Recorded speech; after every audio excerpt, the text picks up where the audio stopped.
Her birth cost her mother's life, yet her father still treasured her as though she were the rarest gem in the world, even making her emperor at just 1 year old. On the day Mabel was born, the Holy Kingdom had received a divine prophecy. At the far edge of the east, a seed that will save the world shall be planted.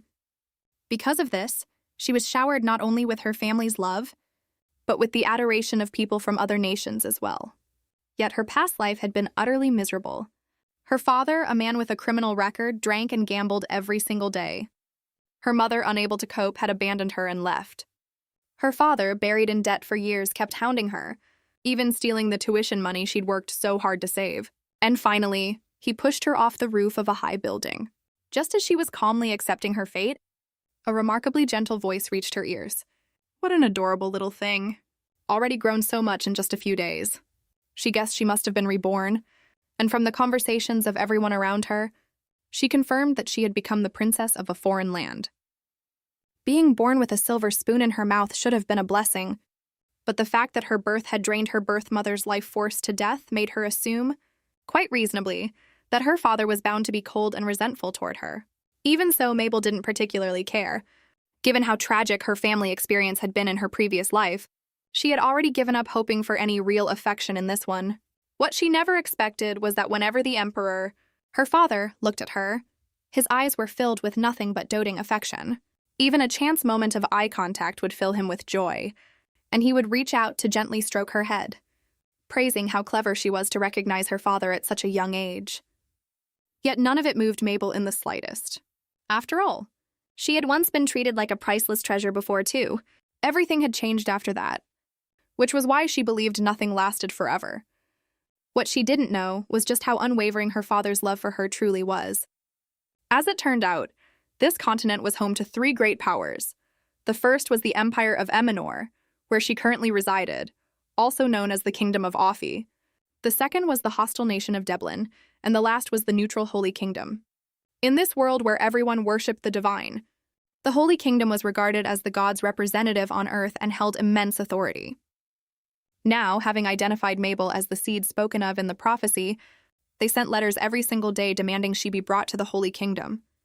The emperor, under mounting pressure, refused them time and again, but it was clearly not a sustainable solution, because the other side knew Mabel had an older brother, Oscar, who was next in line for the throne, giving them all the more reason to take the princess away.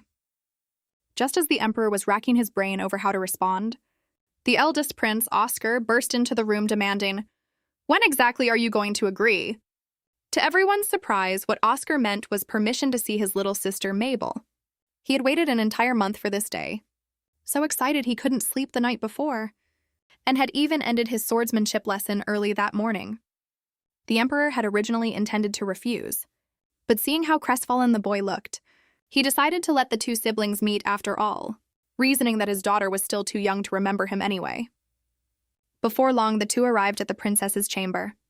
Mabel, who had just fallen asleep, was woken up, and she pouted in annoyance. Thinking to herself that this man was back again, she should have pretended to be asleep. Just then, a head suddenly popped up beside her bed. Studying this unfamiliar face, she pieced together the clues and determined that this boy must be the older brother her wet nurse had mentioned. Mabel wanted nothing more than to shoo them both out, but as a newborn who'd only just turned a month old, all she could manage was a string of babbling coos.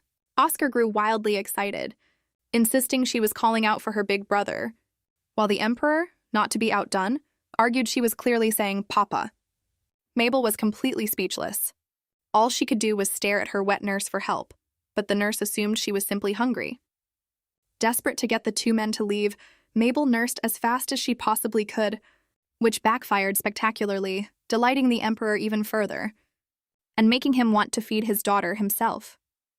No matter how hard she struggled, it was futile, so she had no choice but to shut her eyes and gulp everything down, and in the end, she threw up all over the emperor without question. Everyone panicked, after all. The emperor had once had a fearsome, ruthless reputation. But to their astonishment, he wasn't angry in the least. Instead, he laughed and said, "The spit up from our little Mabel must be holy water," before gently wiping the milk from his daughter's mouth. This bizarre scene left Mabel utterly exasperated. She hoped the eldest prince beside her might talk some sense into the emperor, but Oscar was far too busy being thrilled about wanting to hug his baby sister. Mabel was at a complete loss. All she could do was pray that if there truly were gods out there, they would stop these two men from constantly hovering around her. But within just a few days, she became absolutely certain that there were no gods in this world, all because purely to cultivate her aesthetic sensibilities, the Emperor had turned an actual royal heirloom into a hanging ornament for her. To Mabel, all of this was thoroughly, deeply abnormal.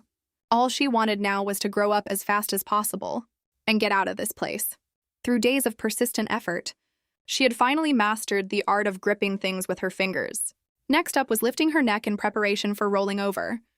No matter how hard she tried, though, she kept failing. Just as she was sulking over this, her brother Oscar sneaked in again, eager to bond with his little sister. He was stopped by the wet nurse for being covered head to toe in grime, so he had to go wash up in the bathroom first. But it was then that the nurse noticed Mabel was sweating profusely, and assuming she'd caught a cold, hurried to call for a doctor. When Oscar emerged from his bath and saw the commotion, he panicked too, dashing to his sister's side and begging her to hang in there. Mabel was practically at her wit's end. It was truly mortifying that no one could understand a word she said. Moments later, the Emperor came rushing in, gently caressing his daughter's cheek as though handling something impossibly fragile. After a thorough examination, the doctor confirmed that Mabel was perfectly healthy. The sweating was likely just from the heat. Hearing this, the Emperor finally let out a sigh of relief and pulled his daughter tightly into his arms. And for once, Mabel found herself genuinely feeling warmth from it. From that day on, Mabel didn't dare exercise so freely anymore, since any little disturbance risked stirring up unnecessary trouble. And soon enough, her peaceful life was upended once again. The day finally came for her very first outing. The nurses and servants had begun preparing days in advance. Thinking through every last detail, even the baby carriage had been crafted after the Emperor smashed a national treasure to pieces for the materials. Just thinking about it made Mabel feel it was all far too much trouble. But the moment she stepped outside, she was instantly won over, her curious eyes lit up. She hadn't expected the palace grounds to be even more magnificent than she'd imagined. But without magic to maintain a steady temperature outdoors, she still shivered from the cold, prompting everyone around her to hastily drape their coats over her to ward off illness. Just then, the Emperor suddenly appeared, scooped Mabel up in his arms, and wrapped his own coat around her. His robe had been woven from precious enchanted materials, yet he handed it over to the little princess without a second thought, showing just how much she meant to him. Soon the group arrived at the forest north of the capital. Gazing up at the deep blue sky, she couldn't help but feel wistful. It hadn't even been that long since her last life had ended, and yet it already felt like a lifetime away. Seeing her look so downcast, Oscar mistook it for drowsiness and pulled her close, cradling her like a priceless treasure to lull her to sleep. This left Mabel puzzled. Why was he so good to her? Was it simply because he was, in name, her older brother? Still, she found it difficult to think of him and the Emperor as true family. There remained a lingering awkwardness in her heart. Just then, the servant Xavier shouted that he'd spotted the divine beast, and everyone except Oscar grew instantly curious. The wet nurse took Mabel and prepared to stay behind, letting Oscar go along with the others to take a look. This left Mabel desperate. There had been no such thing as a divine beast in her old world, so she was every bit as eager to see it, but no one could understand a word she said. Just as the group was about to leave without her, she cried out at the top of her lungs, "Mimi!" Everyone froze in shock. A 2-month-old baby who could talk was nothing short of a genius. Only Oscar looked utterly deflated. Why had his sister's first word been Mimi instead of brother? Though Mabel didn't think it was really anything to be upset about, she still instinctively reached out to comfort him, offering her arms for a hug for the first time. Fortunately, it was enough to cheer Oscar right back up. The group then made their way into the forest in search of the divine beast. But the place was eerily silent, as though nothing lived there at all. Just as everyone was about to give up and leave, Mabel spotted a faint glimmer of light, a creature glowing head to toe with a golden radiance as adorable as a little kitten. But just as the beast drew closer, achoo! Mabel suddenly sneezed, sending the creature bolting away in fright, its fur standing on end, and her first outing came to a perfectly satisfying close. On the way back, however, they crossed paths with the eldest prince's birth mother, Duchess Donovan. Her sharp, piercing green eyes gave off an air that was hard to approach. Even the thick-skinned Oscar looked visibly unsettled. This put Mabel instinctively on guard as well, after all. She was the child born of the Duchess's ex-husband and his new wife, which surely made her a thorn in the woman's side. In the end, the Duchess made no move at all, but the two of them only relaxed once they were well out of her sight. Just then, a commotion broke out not far away, and everyone's expressions turned tense and wary. A group of knights, swords drawn, had surrounded a boy wrapped in a black cloak, and the scene had descended into chaos. It was plain to see the knights were no match for him.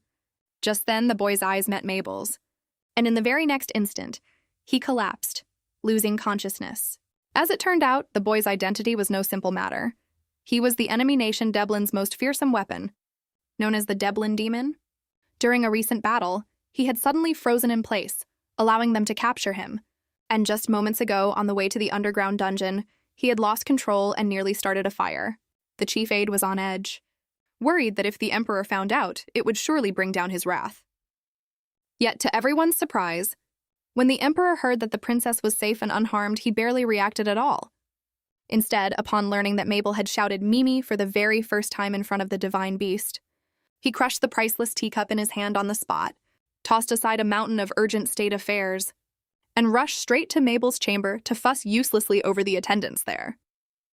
Mabel understood exactly what he was after, so to spare her nurse the trouble, she shouted Mimi once more.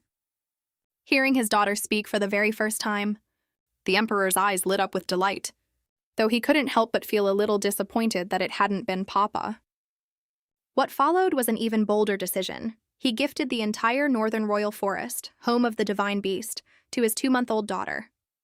This alone was already baffling enough, yet the Emperor still wasn't satisfied, deciding the landscaping there wasn't as refined as the royal villas. So he immediately had his chief aide record that Posey City, along with the northern forest, would be granted to the princess as well. Mabel was left utterly speechless, though she stopped bothering to resist. There was simply no reasoning with a man this obsessed with his daughter. Nearly a month passed before a priest from the Holy Kingdom came to pay a visit. Though the Emperor was deeply displeased, he couldn't afford to burn bridges with them. After all, they were regarded as the gods' representatives and were treated as honored guests wherever they went. I understand you've come to discuss the ancient sacred language. I hope you'll make good use of your time studying it before you leave. The implication was clear. Don't cause any unnecessary trouble and get out as soon as possible. To his surprise, the priest not only ignored the hint, but even brought up Mabel directly, adding the surname Winter as decreed by the prophecy. The Emperor's expression turned deadly serious as he stated he did not accept the validity of the prophecy at all. Based on nothing but a vague, ambiguous prophecy, you expect me to send such a small, defenseless child to the Holy Kingdom? That's utterly absurd. As he spoke, he pulled out the former Emperor's pendant from within his robe. It turned out that the late Emperor had once received aid from the Holy Kingdom to secure his ascension to the throne, and had left the pendant behind as a token of that debt. So the debt the late Emperor incurred, you now expect me to repay with my own child? How could I possibly accept that? Seeing this, the priest stopped pressing the matter and instead requested only to pay his respects to the princess. Having gone this far, the Emperor couldn't very well refuse again, though he did add one condition. You are to keep a distance of at least 20 meters from Mabel at all times, and the use of magic or divine power is strictly forbidden. Should you pose even the slightest threat to her, you will be executed on the spot. It was the priest's first real taste of just how deeply the Emperor cherished his daughter, and it left them all rather shaken. Meanwhile, Mabel was settling in to listen to Oscar read her a story, expecting some sort of children's fairy tale. But the moment he opened his mouth, she nearly fell apart. On the flaws inherent in Argor's theory of boldecism, he read on with great enthusiasm, while Mabel, thoroughly unimpressed, launched a full-scale pacifier assault against him. It was only then that Oscar realized his sister wasn't a fan. I'll bring something more interesting next time. Just then, a commotion erupted at the door as the Emperor entered with the priests in tow. So this is the princess herself. With just a single glance, something churned violently inside Mabel.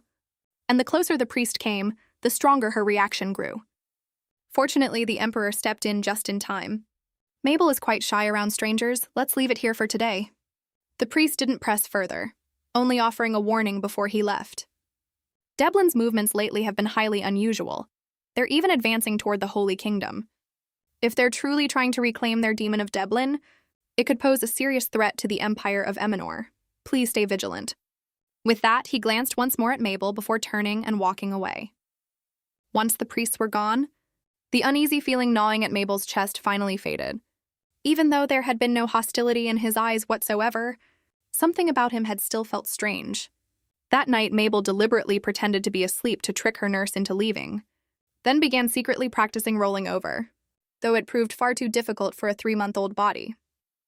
Still, she wanted to learn to walk as soon as possible. The overwhelming, loving attention from her father and brother every single day was making her uncomfortable. As cruel as it felt, she was determined to grow up and leave this place behind sooner rather than later. Just then, the sound of footsteps echoed from not far away. Thud, thud, thud. It was the priest from earlier that day. "You're awake. I've come to take you, Your Highness." Mabel had no idea what the man was actually planning, but sneaking around in the middle of the night could never mean anything good. So all she could do was scream and cry loudly enough to summon help. Seeing the man flustered by her cries, Mabel wailed even harder, and immediately, the sound of frantic pounding erupted from just outside the door. "There's no time left. I need to take you now."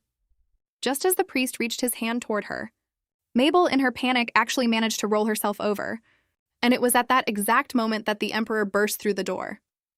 "What have you done to my daughter?" "Nothing at all. I haven't laid a single finger on her." "Then why is she lying on her stomach?" "She rolled over on her own, Your Highness. I swear it upon the god's name." Mabel heard the sound of the Emperor drawing his sword and, terrified of what he might do, tried desperately to roll over once more to prove the priest had been telling the truth. But no matter how hard she strained, she simply couldn't manage it again. To her surprise, the Emperor snarled through gritted teeth. "It's all because of you, you wretch, that I missed my daughter's very first time rolling over."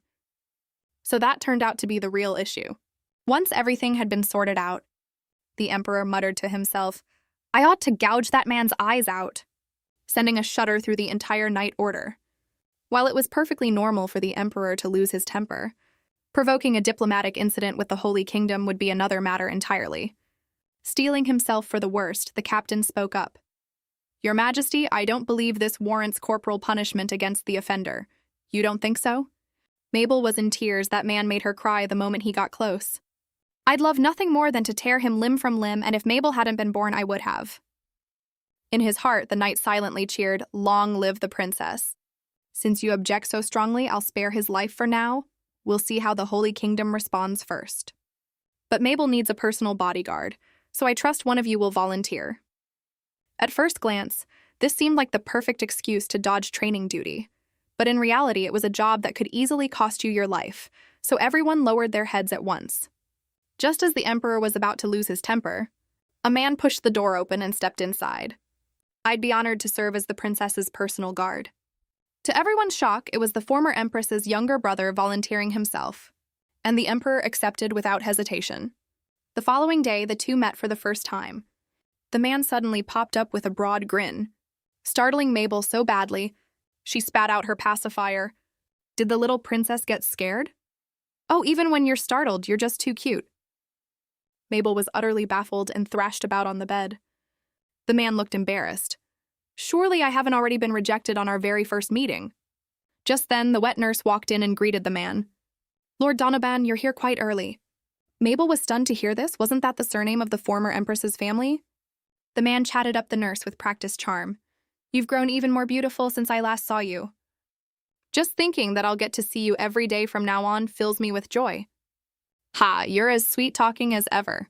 With a swordmaster like Lord Donovan as the princess's guard, I can finally rest easy." Only then did Mabel piece together what was going on. But how could the Emperor possibly feel at ease in trusting her to someone from the former Empress's family? Getting friendly on the very first meeting, and now flirting shamelessly with the wet nurse, he's obviously a playboy. Get away from her. The man clearly sensed that Mabel didn't like him, but the wet nurse assumed it was simply because the little princess had nearly been abducted the night before, and was on edge around strangers as a result. Sensing the nurse blaming herself again, Mabel deliberately reached out, asking to be held for comfort. "See, my lord, how kind and well-behaved the princess is." Mabel played along beautifully, flashing the man a bright smile, and in an instant, she had utterly won him over. "I'm absolutely certain this isn't the princess at all." This must be an angel descended from the heavens. The prophecy really was true after all. Mabel was about ready to lose her mind. Why did yet another oddball have to show up? And to top it off, this scatterbrained man was to be her personal guard knight. She was starting to think the Emperor genuinely disliked her. 3 months went by and she began to worry about her future. It was then that Oscar snuck in quietly, only to freeze the moment he spotted the man, his smile vanishing instantly. "Ooh, Uncle? I finished all the homework you left me before coming here. Finishing your homework is all it takes? At this rate, who's going to see you as the Empire's rightful heir? I'm thoroughly disappointed in you. Now hurry back to your training." Watching Oscar hang his head and turn to leave, Mabel couldn't bear it. She put on her best about-to-cry face and lunged toward him. She knew that being with her was the only time Oscar ever got to catch his breath. So she glared furiously at the man and shouted, "Mimi!" The nurse hurried to explain. "The princess is still a bit shy around strangers. Perhaps you could wait just outside the bedroom for now." In truth, the princess adored the eldest prince, which was precisely why he came to visit her every single day. With no other choice, the man let Oscar and the princess have their time together, then turned and walked away looking rather dejected. The moment he stepped outside, he ran straight into his sister, Duchess Donovan. "I hear you volunteered to be the princess's guard. So now that you've actually seen her, what do you think?" The man admitted that in all his years, this was the first time he'd ever seen such an endearing child, as adorable as an angel. The Duchess wore an inscrutable expression, leaving her brother utterly unable to read her. Could it be that she disliked the princess? As far as he knew, his sister didn't even care much for her own son. She had been strict with Oscar since he was little, even instructing his swordsmanship teacher not to go easy on him. Because of this, the once warm and affectionate Uncle Oscar had known as a child had suddenly turned unbearably harsh. Lysandro worried a little that his sister might one day harm the little princess, but that was a concern for another time. For now, his most pressing task was figuring out how to get the little princess to stop disliking him. Summer arrived quickly, and Mabel had already secretly learned how to crawl on her belly. She'd also started eating a bit of solid food, and was eagerly looking forward to growing up faster. What could these delicacies possibly taste like? In her past life, she'd barely been able to afford enough to eat it all. During this time, Lysandro continued sneaking peeks through the door every single day, and for Oscar's sake, Mabel always made sure to give him her fiercest scowl. As much as she pitied the man a little, she couldn't afford to soften for Oscar's sake. Bored, she lay sprawled on her bed, and noticing this, the wet nurse decided to take her out for a walk by the lake. "Let's go for a stroll through the northern forest. We might even run into that kitten you like so much," Mabel solemnly declared in her baby babble. "Nope, nope," insisting she wasn't nearly as attached to the divine beast as everyone assumed, but the nurse only became more convinced that she was, in fact, quite fond of it. Mabel gave up the pointless struggle. There was simply no clearing up the misunderstanding before she could actually talk. Once outside, the heat hit them immediately, a warmth entirely unlike the climate-controlled comfort of the palace. Worried Mabel might get sunburned, the nurse hurried to raise a parasol over her. Suddenly, she caught the scent of flowers nearby, and it delighted her more than she could say. In her past life, she'd never once received flowers, not even at her graduation, where she could only watch as others posed for photos with their parents, bouquets in hand. Just thinking about her old life left her feeling deeply melancholy. Just then, Xavier scooped her up, intending to go search for the divine beast. The two made their way deep into the forest and, sure enough, found Mimi there. Even though she'd seen it once before, the creature's fur, shimmering with golden light, was still a breathtaking sight. After playing with Mimi for a while, Mabel grew flushed and sweaty from the heat, so Xavier decided to bring her back toward the lake. "Let's say goodbye to Mimi." Mabel felt thoroughly embarrassed, but seeing Xavier's cheerful grin, she went along with it anyway. Wow, amazing.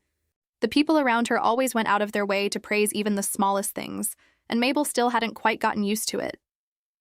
Just as the two were about to walk away, she thought she faintly heard the divine beast say to come back soon, but since she was clearly the only one who'd heard it, she assumed it was just her imagination and paid it no mind.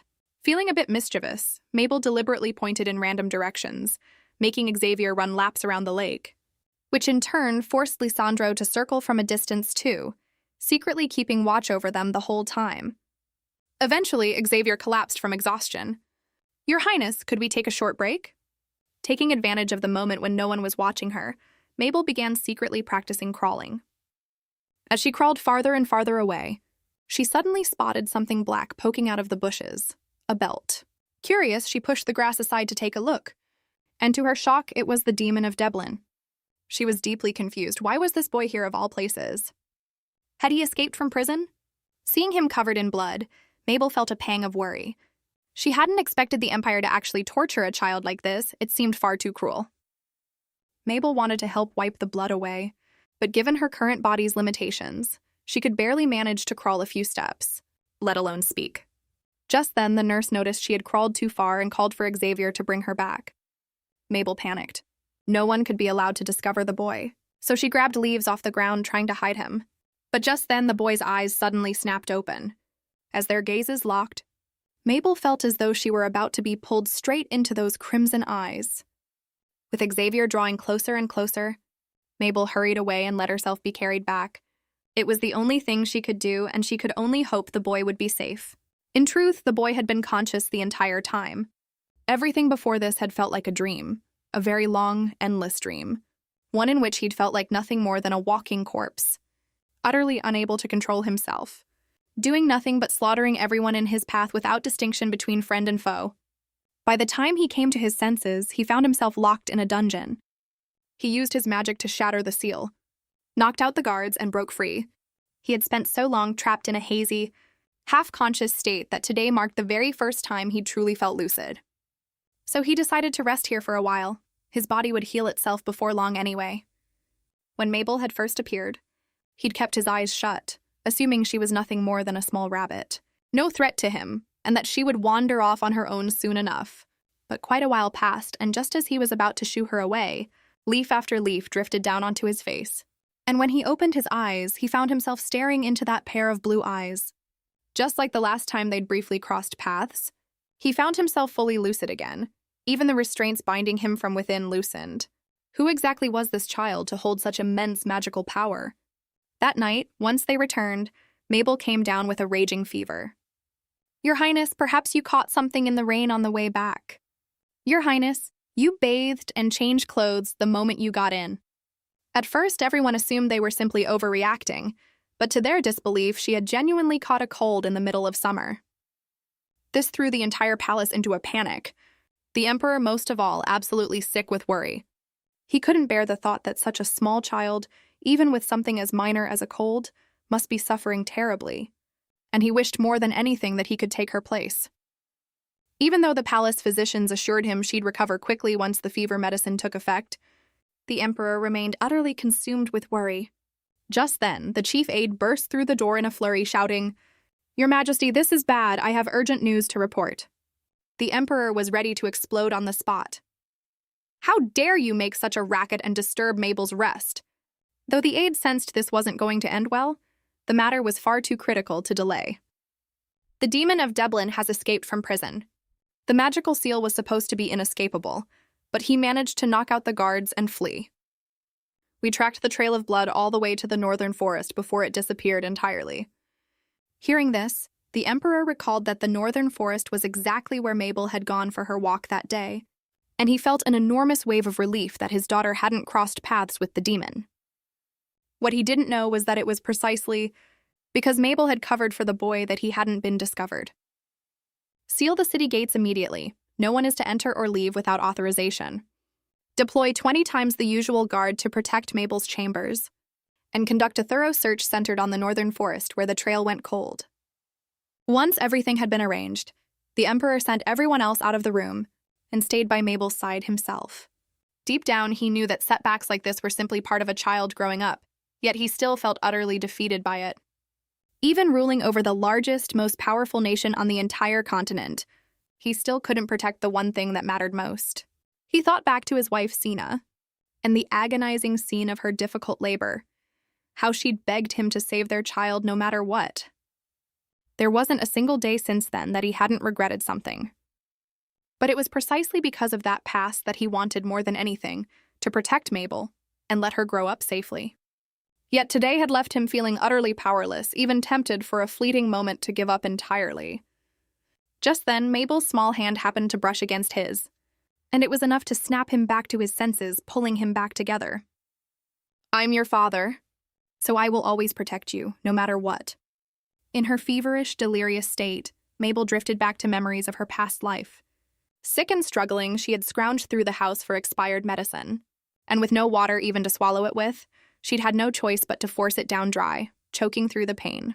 She could never understand why no one, not even her own parents, had ever cared for her, and why everyone else always looked at her with nothing but pity. But no one had ever given her an answer. Through the haze, she heard the Emperor's voice, felt someone gently cooling her down and coaxing her to take her medicine, softly caressing her the entire time. Mabel told herself it was all just a dream. After all, she was someone who had never had a father. But even so, feeling warmth for the very first time, she found herself desperately clinging to the sensation, wishing more than anything that the dream could last just a little longer. The next day, Mabel woke from her sleep. A severe cold like that should have left her burning up and dizzy. But instead, she felt completely refreshed, without a trace of discomfort. She then noticed the Emperor sound asleep right beside her, and wondered, puzzled, why on earth he would be here at this hour. The very next moment, he opened his eyes, smiled, and gently touched her forehead before wiping the sweat from her brow. Seeing how utterly exhausted he looked, Mabel finally understood. It had been the Emperor who'd stayed up all night caring for her. It hadn't been a dream at all. It had truly happened. The moment the truth dawned on her, Mabel burst into tears on the spot. Thinking she must be in pain, the Emperor gently scooped her up and soothed her. Mabel could hardly believe she deserved to be cherished this way. And convinced that people's hearts could change on a whim, she couldn't help but view it all with a wary sense of doubt. From that day forward, the Emperor became almost obsessively protective of her. Wind chimes were banned in case they might fall. Toys were forbidden in case they might scratch her. Even her stuffed animals were confiscated. Thanks to the Emperor, Mabel's life had become even more unbearably dull than before. Fortunately, Oscar came to visit, and Mabel immediately went on high alert against Lisandro, unleashing a relentless verbal assault with the handful of words she knew. Oscar laughed and patiently explained there was no need to dislike her uncle so much. "He used to play with me all the time when I was little. It was only after he became my swordsmanship teacher that he suddenly turned so strict. He's really not a bad person." Mabel shoved at Oscar in frustration. She'd only chased Lisandro off for his sake, and here he was defending the man instead. Sensing his sister's displeasure, Oscar quickly changed the subject and had someone bring in his homework for the day. Bored, Mabel suddenly grew curious and crawled over to flip through it, only to find she couldn't understand a word. She could barely make out the illustrations. Perhaps learning a bit about the continent's map wouldn't be a bad idea, she thought, so she began pointing at various nations and asking Oscar what each one was. To her surprise, Oscar turned out to be a genuine prodigy, having already memorized the entire map by heart. But the moment she pointed to the territory second in size only to the empire itself, Oscar's expression changed instantly. "That's the Deblin Empire. Relations between our two nations are far from good. Deblin has always eyed us with hostility and has started plenty of conflicts over the years. Just recently, there was a small skirmish at the border. Our entire force was wiped out, and the terrifying part is it was done by a single person." Mabel was utterly absorbed in the story, but Oscar suddenly caught himself and laughed it off. "Why am I even telling you all this? You can't even understand me." Unable to speak yet, Mabel could only suffer in silence, unable to voice a single word of protest. Yet Oscar remained completely oblivious, simply grinning and playing along with his sister's childish games. Soon, they reached the 8th month of her new life in this world. Because Mabel had barely moved at all, the wet nurse grew increasingly worried and called in a doctor for a thorough checkup. But the conclusion was that she was perfectly healthy, with nothing wrong at all. Then, once night fell, Mabel would begin her own private training regimen. Tonight, she was determined to master standing. Gripping the crib railing tightly, thinking back to the sheer thrill of walking in her past life, she pushed herself with everything she had, and after considerable effort, she finally managed to pull herself up onto her feet. But this wasn't quite the moment for celebration yet. Now take that step. Take your very first step as a person reborn. What she didn't realize was that her secret operation was about to be discovered. At that very moment, the Emperor happened to be walking down the hallway outside her chambers, intending to check on his sleeping daughter one last time before heading off. The moment he pushed the door open, he froze completely. the lamp in his hand slipping and shattering on the floor. Mabel panicked. How was she supposed to explain this? A baby who could barely do more than crawl had suddenly grabbed the railing and started walking. Just as she was scrambling to think of an excuse, the Emperor burst out excitedly. Incredible! My daughter is an absolute genius. This is simply amazing. With that, he lunged toward his daughter and showered her with kisses like an overeager woodpecker, until Mabel's forehead practically felt like it was smoking. To commemorate you learning to walk, I simply must give you a gift. I've decided I'm giving you the Duchy of Vistant. The land there is fertile, and it's a famous vacation destination. Mabel was utterly stunned. She'd expected, at most, a piece of fruit as a reward, not an entire duchy handed to her outright. The very next day at council, a minister reported to the Emperor that the demon of Deblin had fled back across the border, and that the entire party sent after him had been defeated. Everyone braced themselves for a furious explosion. But to their surprise, the Emperor wasn't angry at all. In fact, he seemed to be in an exceptionally good mood, and it was obvious to everyone that his daughter was the reason why. Is something making you happy today, Your Majesty? You seem to be in unusually high spirits. At the question, the Emperor beamed with pride. Mabel has learned to walk. She's an absolute genius, so I've decided to grant her the Duchy of Vistant as a reward. Everyone present was thoroughly shocked.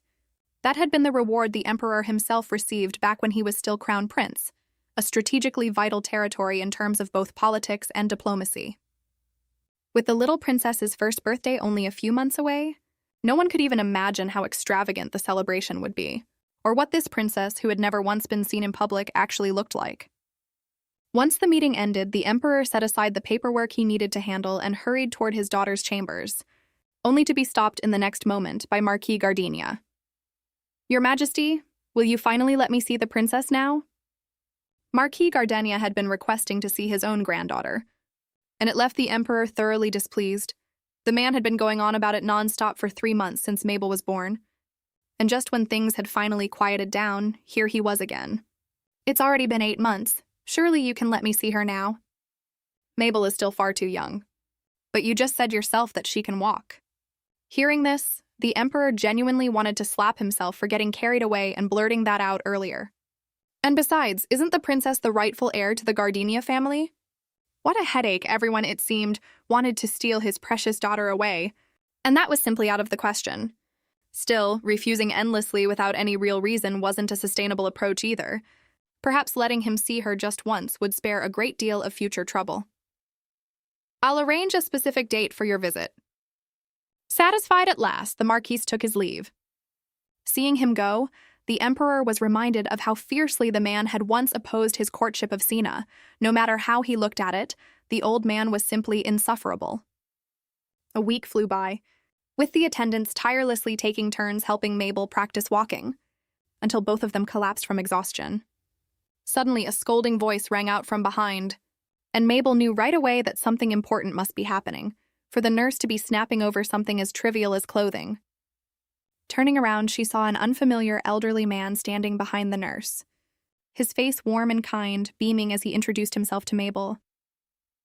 I'm your grandfather, Your Highness. Startled, Mabel couldn't help but mumble out an agong, and it was enough to bring Marquis Gardenia to tears on the spot, utterly overwhelmed. Meanwhile, the Emperor stood pressed against the door outside, grinding his teeth, looking as though he might burst through at any moment. Of course, the chief aide understood exactly what was on the Emperor's mind. Perhaps it would be better to just go take a quick look and come back to handle state affairs afterward if you're that worried. No, that would make me look far too obsessed with my daughter. In truth, everyone thought exactly that, but the aide didn't dare say so out loud. He could only tell a bald-faced lie to lure the Emperor away. But as it turned out, the Emperor hadn't intended to deal with any state affairs at all. He simply slipped out of the room in a hurry. Meanwhile, the Marquis had only just managed to stop crying before he launched straight into denouncing the Emperor's cruelty. According to the Marquis, Sina had been the most beautiful and beloved woman in the entire empire, while the current Emperor, back in his days as Crown Prince, had been reckless and arrogant, treating human life as though it meant nothing. So much so that the late Emperor had once abandoned him on the battlefield to fend for himself, earning him a dreadful reputation. Later, not only had he proposed to Sina the moment her divorce was finalized, he'd even refused to let his own father-in-law see his granddaughter, It was simply outrageous. Listening to all this, Mabel couldn't help but feel moved. Even though she didn't quite think of the Marquis as her grandfather, he was, in truth, the only blood relative she had left in this world. So she gently patted his hand in comfort, calling him Agong. Just then, the Emperor pushed the door open, and instantly, a suffocating tension erupted between father-in-law and son-in-law. Truly, whoever got caught in the middle of these two was bound to suffer for it, and Mabel, wedged right between them, felt utterly torn. So she turned to the nurse for help, hoping to escape the situation, but instead ended up grabbing the nearby railing and leaping down on her own. The room fell instantly silent. Mabel realized belatedly that everyone had simply been stunned into silence by her impressive agility, but the very next moment, the two men resumed their pointless standoff, bickering all over again. Looking at the two hands reaching out toward her, Mabel felt overwhelming pressure. No matter which one she chose, it was bound to cause a disaster. So she decided the best escape was to burst into tears at full volume. And just as she was working herself up to it, Oscar came bursting into the room in a flurry. Mabel knew right away that a better solution had just arrived. So she quickly reached her arms out toward Oscar for rescue, and the crisis was finally averted. Meanwhile, the priest who had been reluctantly released and permanently barred from ever entering the Empire of Emenor again had returned to the Holy Kingdom. He'd expected severe punishment for failing his mission to bring back the seed of the god. But to his surprise, the Holy King had never actually expected him to succeed. Sending him had merely been a way to test the waters, to see whether the Empire of Emenor was truly protecting the seed of the god as it should. And it was at this very moment that a sinister plan began to take shape. Several weeks passed, and Mabel, normally so quiet and reserved, suddenly began wailing at the top of her lungs. Worried, the nurse took one look and burst out laughing. This left Mabel utterly shocked. The nurse was the person she trusted most in this world, and here she was laughing while Mabel suffered. The nurse then explained that the princess was crying because her teeth were coming in. "Our little princess is finally teething." Mabel was overjoyed. Teething meant she'd be able to talk before long. This news was bound to reach the Emperor's ears in no time, so they better prepare for what was coming.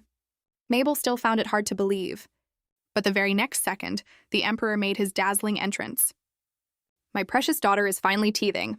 This calls for a celebration. Let me think about what kind of gift to give you this time." To keep the Emperor from spiraling into some outlandish plan, Mabel took matters into her own hands and simply requested a plain cookie, repeating the word cookie over and over. The Emperor thought it over for a solid 0.1 seconds, before happily announcing he would send the capital's finest chef to her chambers. Mabel was furious, screaming internally, "I asked for a cookie, not a whole person." Not long after, the Emperor received a letter from the Holy Kingdom, stating that the Holy King himself intended to personally attend Mabel's first birthday celebration to offer his congratulations. Furious, the Emperor tore the letter to shreds as far as he was concerned. This was nothing short of a declaration of war from the Holy Kingdom, and he would never allow anyone to harm his daughter. By then, he had already made up his mind, so he wrote back welcoming the Holy King's visit personally. "There are 2 months left until the celebration. I've already started looking forward to that day." The little princess's first birthday celebration had finally arrived. Today marked the very first time she'd seen her own reflection, and she was completely astonished. She hadn't expected to be this beautiful in her new life. It finally made sense why everyone had made such a fuss over her before. Curiously, she studied herself from head to toe. Pink hair, sapphire blue eyes just like the Emperor's, and 4 tiny little teeth. It all felt utterly novel to her. Meanwhile, the nurse and her attendants bustled about, tense but efficient in their preparations. "This is the dress prepared for you today, Your Highness. Isn't it gorgeous?" Something inside Mabel's heart stirred instantly. She could hardly believe that she, who couldn't even afford a decent meal in her past life, would one day get to wear something this beautiful and lavish. After the nurses finished dressing her, everyone couldn't help but coo over how adorable she looked. Just then, the Emperor pushed the door open, lifted his daughter into his arms with delight, and wished her a happy birthday with a beaming smile. It struck Mabel belatedly. This was the very first time anyone had ever said those words to her. As a child, no one had ever celebrated her birthday, and even as an adult, she'd always been alone. So this was what it felt like to receive a heartfelt blessing. Just then, the chief aide announced it was time for the two of them to make their entrance. Mabel grew tense after all. From the moment she was born until now, she had met fewer than 10 people, and beyond that door lay countless pairs of eyes, all fixed on her. Sensing her unease, the Emperor gently reassured her. "There's nothing to be afraid of here. They're all here to please you, not the other way around." Thanks to the Emperor's reassurance, Mabel found herself completely drained of energy from fright. Presenting His Majesty the Emperor and Princess Mabel Gardenia. A round of applause rang out, then the room fell into instant silence. Staring at the throne beside the seat prepared for her, Mabel already felt an immense weight of pressure. But to her surprise, the Emperor placed her directly on the throne itself, and everyone present was left utterly dumbfounded. Yet the Emperor simply launched into an endless stream of praise for his daughter, going on and on about what a genius she was. While the rest of the family wholeheartedly agreed, Mabel felt nothing but sheer mortification. She wanted to crawl into a hole and disappear. As the Emperor declared the celebration officially open, most of the guests settled in to enjoy themselves, and Oscar made his way over to his beloved little sister with a beaming smile, wishing her a happy birthday, and casually calling out the Emperor for his childish decree that no one else be allowed to congratulate Mabel before him. Just as the furious Emperor was about to scold Oscar, the boy boldly ignored him entirely and pulled out a carefully prepared birthday gift, a delicate, exquisite emerald necklace. "This is my first gift to you, and everything else piled up over there is for you too." Looking at the mountain of gifts, Mabel felt an overwhelming sense of pressure. She didn't even know what most of these people who'd sent gifts looked like, and it was clear their intentions weren't simply about giving presents out of the kindness of their hearts. Watching his daughter's reaction, the Emperor mistakenly assumed she was disappointed by the meager haul. "But don't worry, my gift for you is spectacular enough to leave everyone here speechless." With that, he rose to his feet at once, and staring straight at the delegation from the Holy Kingdom, announced, "On this occasion of the princess's very first birthday, I hereby declare I am formally abdicating the throne in favor of Mabel Gardenia." Mabel's face turned pale with shock. The reactions in the room varied wildly. But strangely enough, even though this move had just stripped the Holy Kingdom of any excuse to bring the seed of the god back with them, the Holy King only smiled in a way no one could quite read. The Emperor, meanwhile, was thoroughly pleased with himself. He'd been waiting for this moment for a very long time. As it turned out, the Emperor had begun setting this plan into motion 2 months earlier. The first person he'd approached was Marquis Gardenia. The Marquis had originally hoped for Mabel to become the heir to his own family line, but the moment he heard the Holy Kingdom intended to take his precious granddaughter away, he immediately agreed to the Emperor's proposal. Next came Crown Prince Oscar. Father and son sat down for a long overdue heart-to-heart, and the Emperor asked whether he genuinely wanted to become Emperor someday. After receiving an ambiguous, non-committal answer, the Emperor admitted plainly that he wanted to pass the throne to Mabel. It was the only way to leave the Holy Kingdom without any grounds to take her away. "But if you're not willing, I'll find another way." "I'm all for it. As long as Mabel is never put in danger, I don't care about anything else. And if Mabel becomes Emperor, I'll become her sworn guardian knight." Never in his wildest dreams had the Emperor expected Oscar to care for Mabel so deeply. But what left him even more stunned was the former Empress, Duchess Donovan, who agreed without the Emperor even needing to lay out a single part of his plan. As it turned out, the Duchess, who seemed so indifferent toward her son on the surface, had in fact been quietly keeping track of him the entire time, and understood him better than anyone. She knew his academic abilities were strong, but his true talent lay in swordsmanship, something the Emperor had never once considered.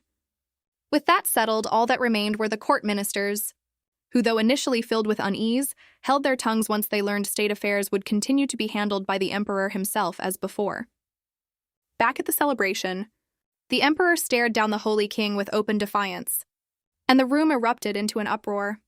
Aside from the handful who'd already known, every other guest was thrown into a panic, and the Holy Kingdom's delegation was rattled as well. They understood all too clearly that this move had just cost them any excuse to take the seed of the god back with them. And yet, through this single encounter, the Holy King had come away with a clear understanding. He could sense that a powerful divine force lay dormant within Mabel, one that would awaken on its own once the time was right. So there was no need to waste any effort forcing the matter. He fixed his gaze on Mabel and murmured to himself, as though no one else were in the room, "The seed of the god will inevitably claim this body. In the end, you'll come find me yourself because the power you carry." His murmuring trailed off, but it was more than enough to send everyone around him into a frenzy. Up on the dais, the emperor's brow furrowed with displeasure. He'd expected the Holy Kingdom to try to seize her outright, which would have escalated things to a full diplomatic conflict between nations. But instead, they'd remained infuriatingly composed. Still, none of that mattered. As long as Mabel was safe, that was all that counted. Deep down, the emperor had assumed Mabel was still too young to understand any of this, so he hadn't bothered asking for her opinion beforehand. To his shock, Mabel burst into tears on the spot. She could hardly believe the emperor had gone this far, this recklessly. At the same time, she felt a pang of sorrow for Oscar.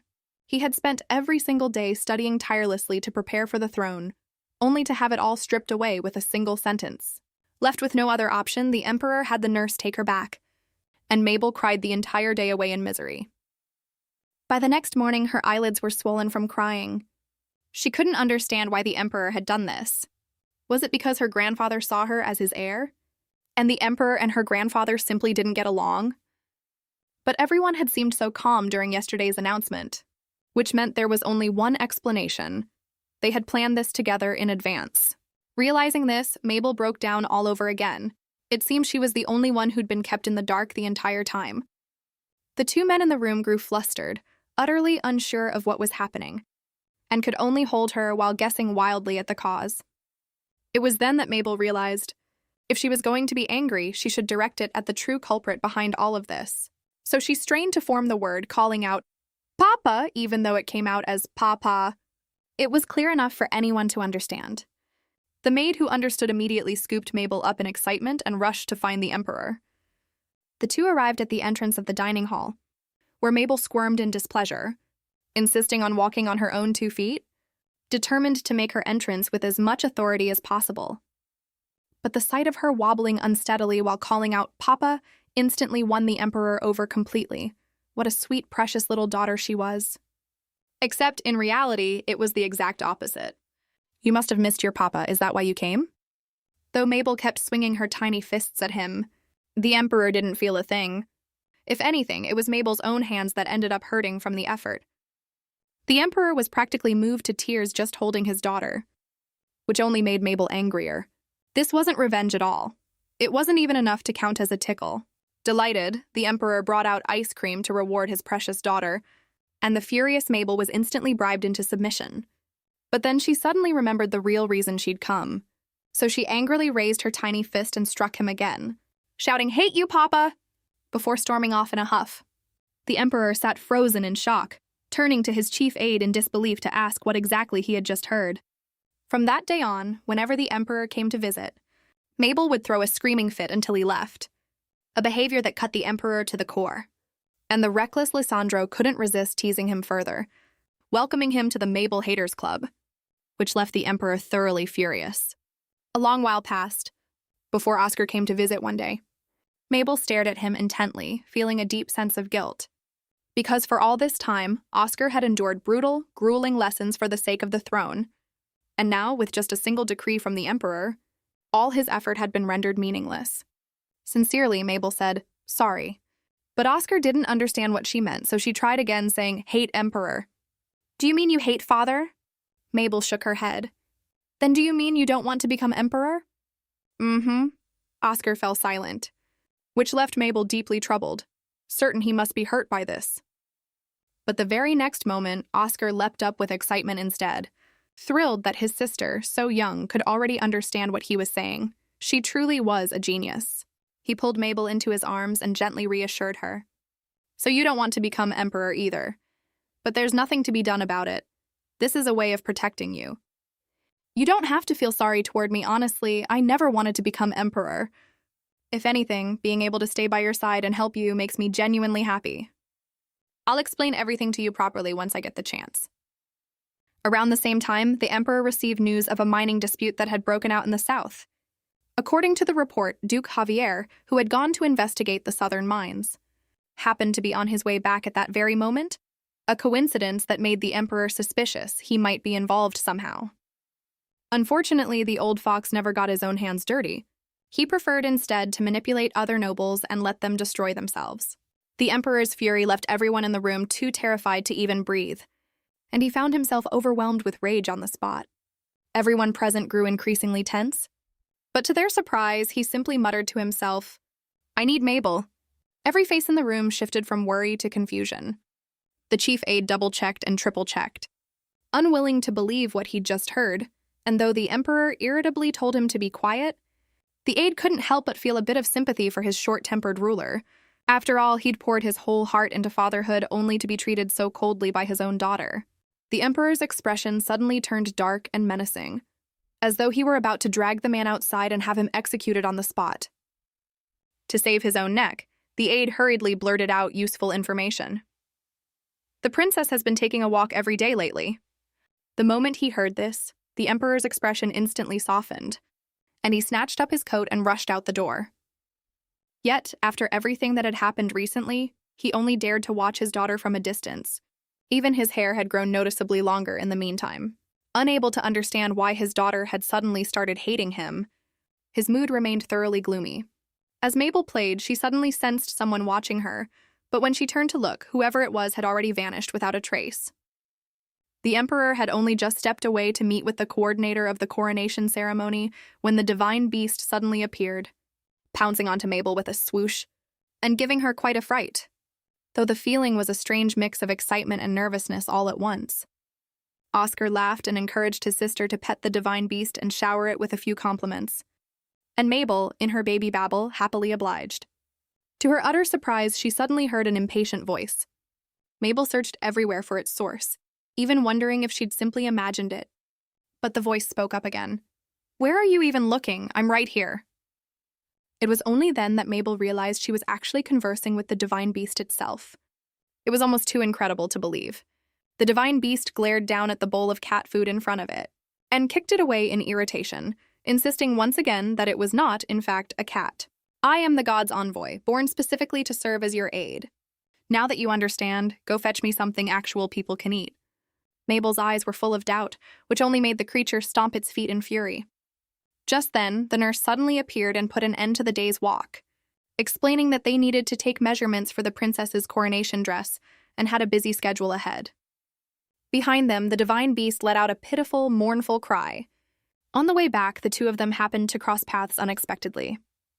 Mabel had heard that the Emperor had fainted during a recent council meeting and wanted to ask if he was feeling better, but the Emperor turned his head away before she could even speak.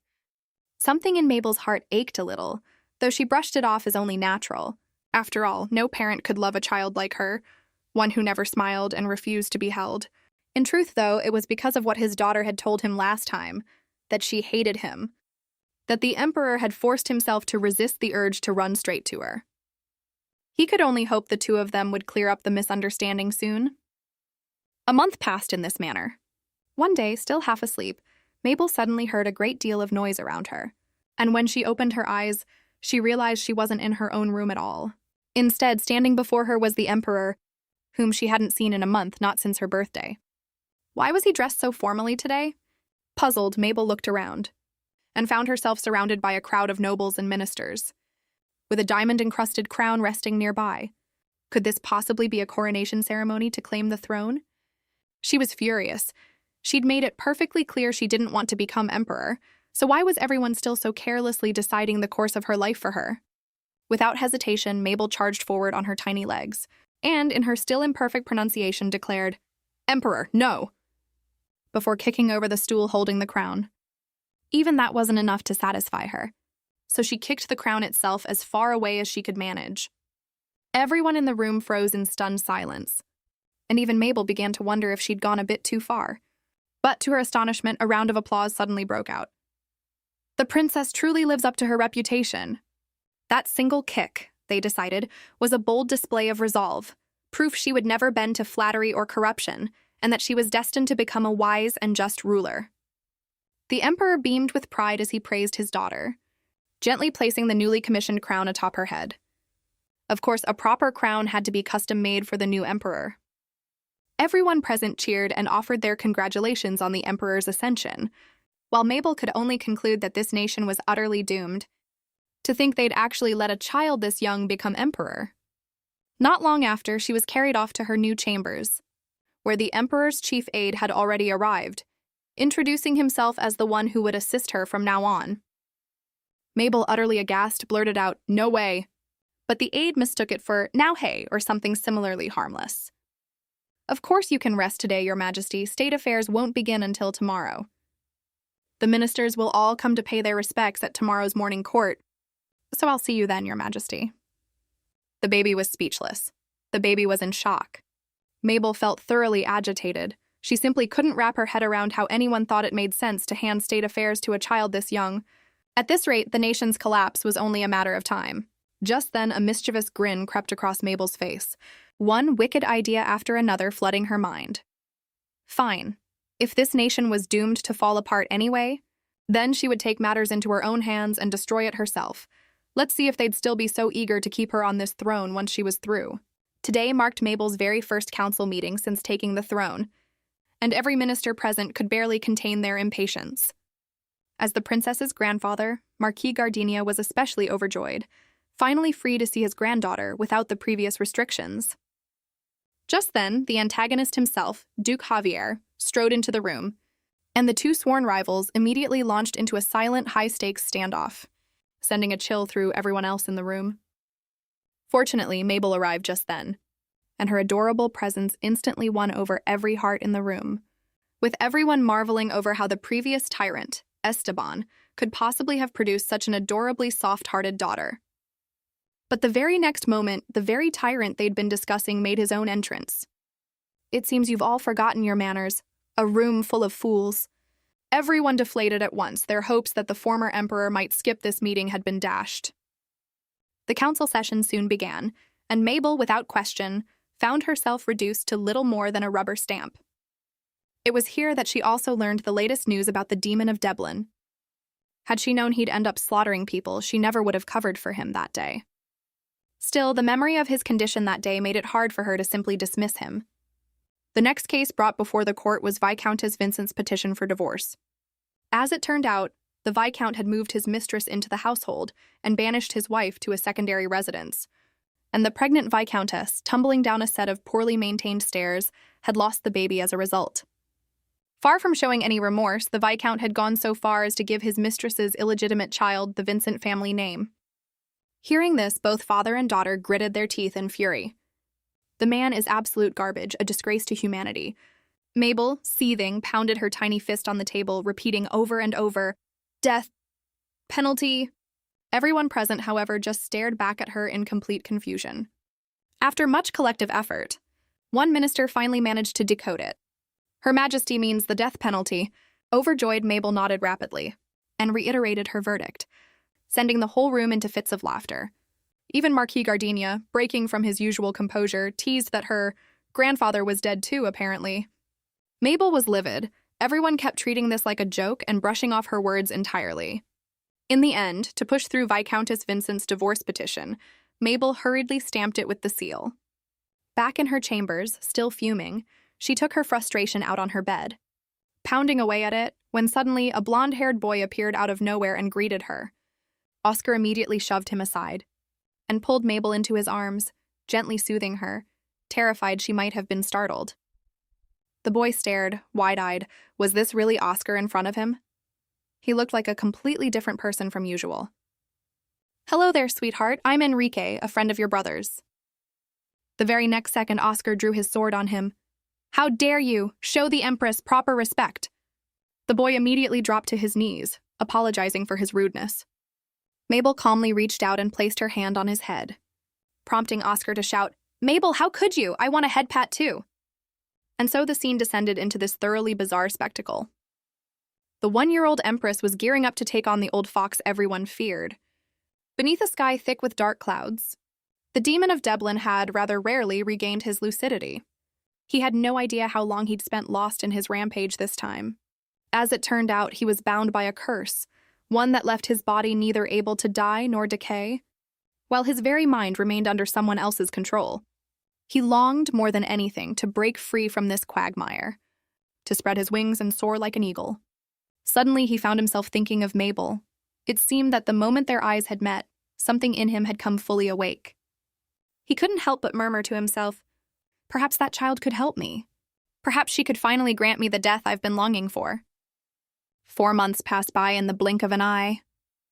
Without even realizing it, Mabel had traded her weaning diet for the finest delicacies the royal kitchens had to offer, and she had to admit, it was absolutely delicious. By now, she had come to understand the real reason the emperor had handed the throne over to her. It was also that the Holy Kingdom would have no grounds to take her away under the pretense of the seed of the god. She couldn't quite understand why he'd gone this far for her sake. And even though she hadn't exactly treated him kindly in return, he still greeted her with that same easygoing smile every time. Just then the emperor appeared, smiling as he reached out his hand toward her. But Mabel still refused to give him a warm expression, ducking straight into the chief aide's arms instead. In her mind, it was simply a matter of principle. He'd pushed her onto the throne without so much as a word of explanation. Soon that day's council session got underway, with the ministers all smiling and complimenting her hairstyle, remarking how adorable it looked today. Mabel, thoroughly annoyed, ordered them to be quiet in her sharp little baby voice. They finally got down to business. Today's case concerned the verdict for Count Shikala's corruption charges. The very next moment, the villainous Duke Javier spoke up, declaring he intended to side with the corrupt count. When one of the ministers objected that this made no sense, Javier shot back with biting sarcasm, "Are you opposing my proposal?" Instantly, every minister in the room clamped their mouths shut. Only Gardenia dared to stand against him. The count embezzled the entire budget allocated for the city's outer wall expansion. Surely that alone is enough to convict him. But do we have solid proof? His domineering, condescending manner left Mabel thoroughly irritated. The old fox always used that same smug, calculating smile to shut people down, ruling entirely by his own whims. How on earth had a man like this ever managed to father a son as decent as Enrique? As it turned out, the reason Javier could act with such arrogance was that he controlled the Empire's magic crystal mines. Magic crystals were extraordinarily expensive in this world, and production was scarce. Even though the royal reserves weren't exactly running low, they would still run out before long at this rate. Watching the Duke strut about so smugly, Mabel smiled to herself. Perhaps it was finally time for her to take matters into her own hands. It had all started one night not long before. Mabel, fast asleep, had suddenly been jolted awake by the sound of a heated argument. She got up and checked around the room but couldn't find a single soul. At first, she assumed it was the attendants quarreling outside, but when she pushed open the window, she was startled to find 2 owls instead. Thoroughly alarmed, Mabel sought out the divine beast first thing the next morning to explain what had happened, that she was somehow able to understand animals speaking. The divine beast responded lazily, explaining that this was simply Mabel's power beginning to awaken, and that before long, she would be able to communicate with every living creature in this world, because the god chose you, and I was born specifically to help you. I know full well your soul isn't nearly as young as this body of yours. I can't explain everything clearly just yet, but know that everything happens for a reason, though the reasons behind it are something you'll need to uncover on your own. Back in the present at the council meeting, Mabel gave a faint, knowing smile. This ability could prove quite useful against the old fox standing before her. Time passed, and one day, the chief aide was reviewing state documents when he discovered that the royal reserves of magic crystals were running dangerously low, and would soon be entirely depleted. Once that happened, Duke Javier would have even more room to act with impunity. What on earth were they supposed to do? Just then, a small, babbling voice piped up. "Aide, I'm here." Mabel deliberately complained that the room was far too messy, and insisted on helping tidy it up herself. Of course, the aide couldn't allow the Empress to lift a single finger, so he hurried up from his seat. Mabel seized the opportunity to dart forward, grabbed a bottle of ink, and with an innocent grin, asked a question she clearly already knew the answer to. The aide immediately sensed something was wrong, and sure enough, the very next moment, ink splattered everywhere, staining the majority of the documents black. Chief Aide Gustave was heartbroken, but all he could do was quietly fetch supplies to clean up the mess. Mabel did feel a bit guilty, but this was the only way she could buy herself some time alone. She hurriedly pulled a prepared document out of her satchel, a proposal concerning the purchase of the Rozier mine in the southwest. Though the handwriting was crooked and messy, it was still perfectly legible, and now all that remained was to stamp it with the imperial seal to make it official. She grabbed the seal from nearby and pressed it firmly onto the page. Just then, the Emperor suddenly appeared, cheerfully asking Mabel whether she'd come specifically to see him, but his daughter replied that she'd actually come to see the aide instead. A pang of jealousy immediately shot through the emperor's heart. Demotion. He needed a demotion. Immediately. At that moment, the aide happened to return with Mabel's stuffed rabbit toy, and the sight of the two of them getting along so warmly only irritated the emperor further. Sensing the situation was about to spiral out of control, Mabel quickly grabbed the toy and offered it to him as a gift instead. After all, it was the very first present her precious daughter had ever given him. The two of them then seized the opportunity to slip quietly away from the whole mess. With just a single move, the 1-year-old empress had effortlessly resolved a major headache for the royal household. Just moments earlier, Mabel had engineered the approval of the mining purchase document she'd prepared. When the aide saw it, he was utterly stunned. The Roger mine in the southwest was notorious for its low-quality iron ore, so purchasing it was clearly not a wise decision. Yet the document stated plainly, in black and white, that there was an extremely high likelihood of magic crystal deposits hidden beneath the surface. So, despite the crude, sloppy handwriting, because it bore the imperial seal, the aide carried out the order exactly as written. Even the miners assigned to the excavation thought the whole thing was absurd. But once they got to work, they discovered an enormous deposit of remarkably high-quality magic crystals. Before long, word of this reached Mabel's ears through the field mice. "Thank you, little one." With the royal reserves of magic crystals now thoroughly replenished, they were no longer at the mercy of Javier's leverage, and Mabel could hardly wait to see the look on the old fox's face. The day of the regular council meeting finally arrived, and Mabel got up bright and early to get ready, planning to grab a bite to eat before heading off to enjoy the show. To her surprise, on the way there, she ran into Enrique, who had apparently been waiting for quite a while. The boy's innocent smile immediately made Mabel feel a twinge of guilt. After all, he was the old fox's own son. Afterward, the two of them sat together in the garden, enjoying some sweets. Mabel finished hers off in one go, and the thoughtful Enrique promptly pushed his own portion over to her. It was only then that Mabel noticed the swelling and redness on his face. The boy claimed he'd simply been bitten by an insect, but Mabel knew all too well that this was the kind of mark left behind after being struck. She'd seen it plenty of times in her past life. She hoped, for his sake, that she was simply wrong this time. The council session soon began in earnest, once again taking up the matter of Count Shaquila's corruption case. This time, though, Javier no longer voiced any objection, agreeing instead to a severe punishment.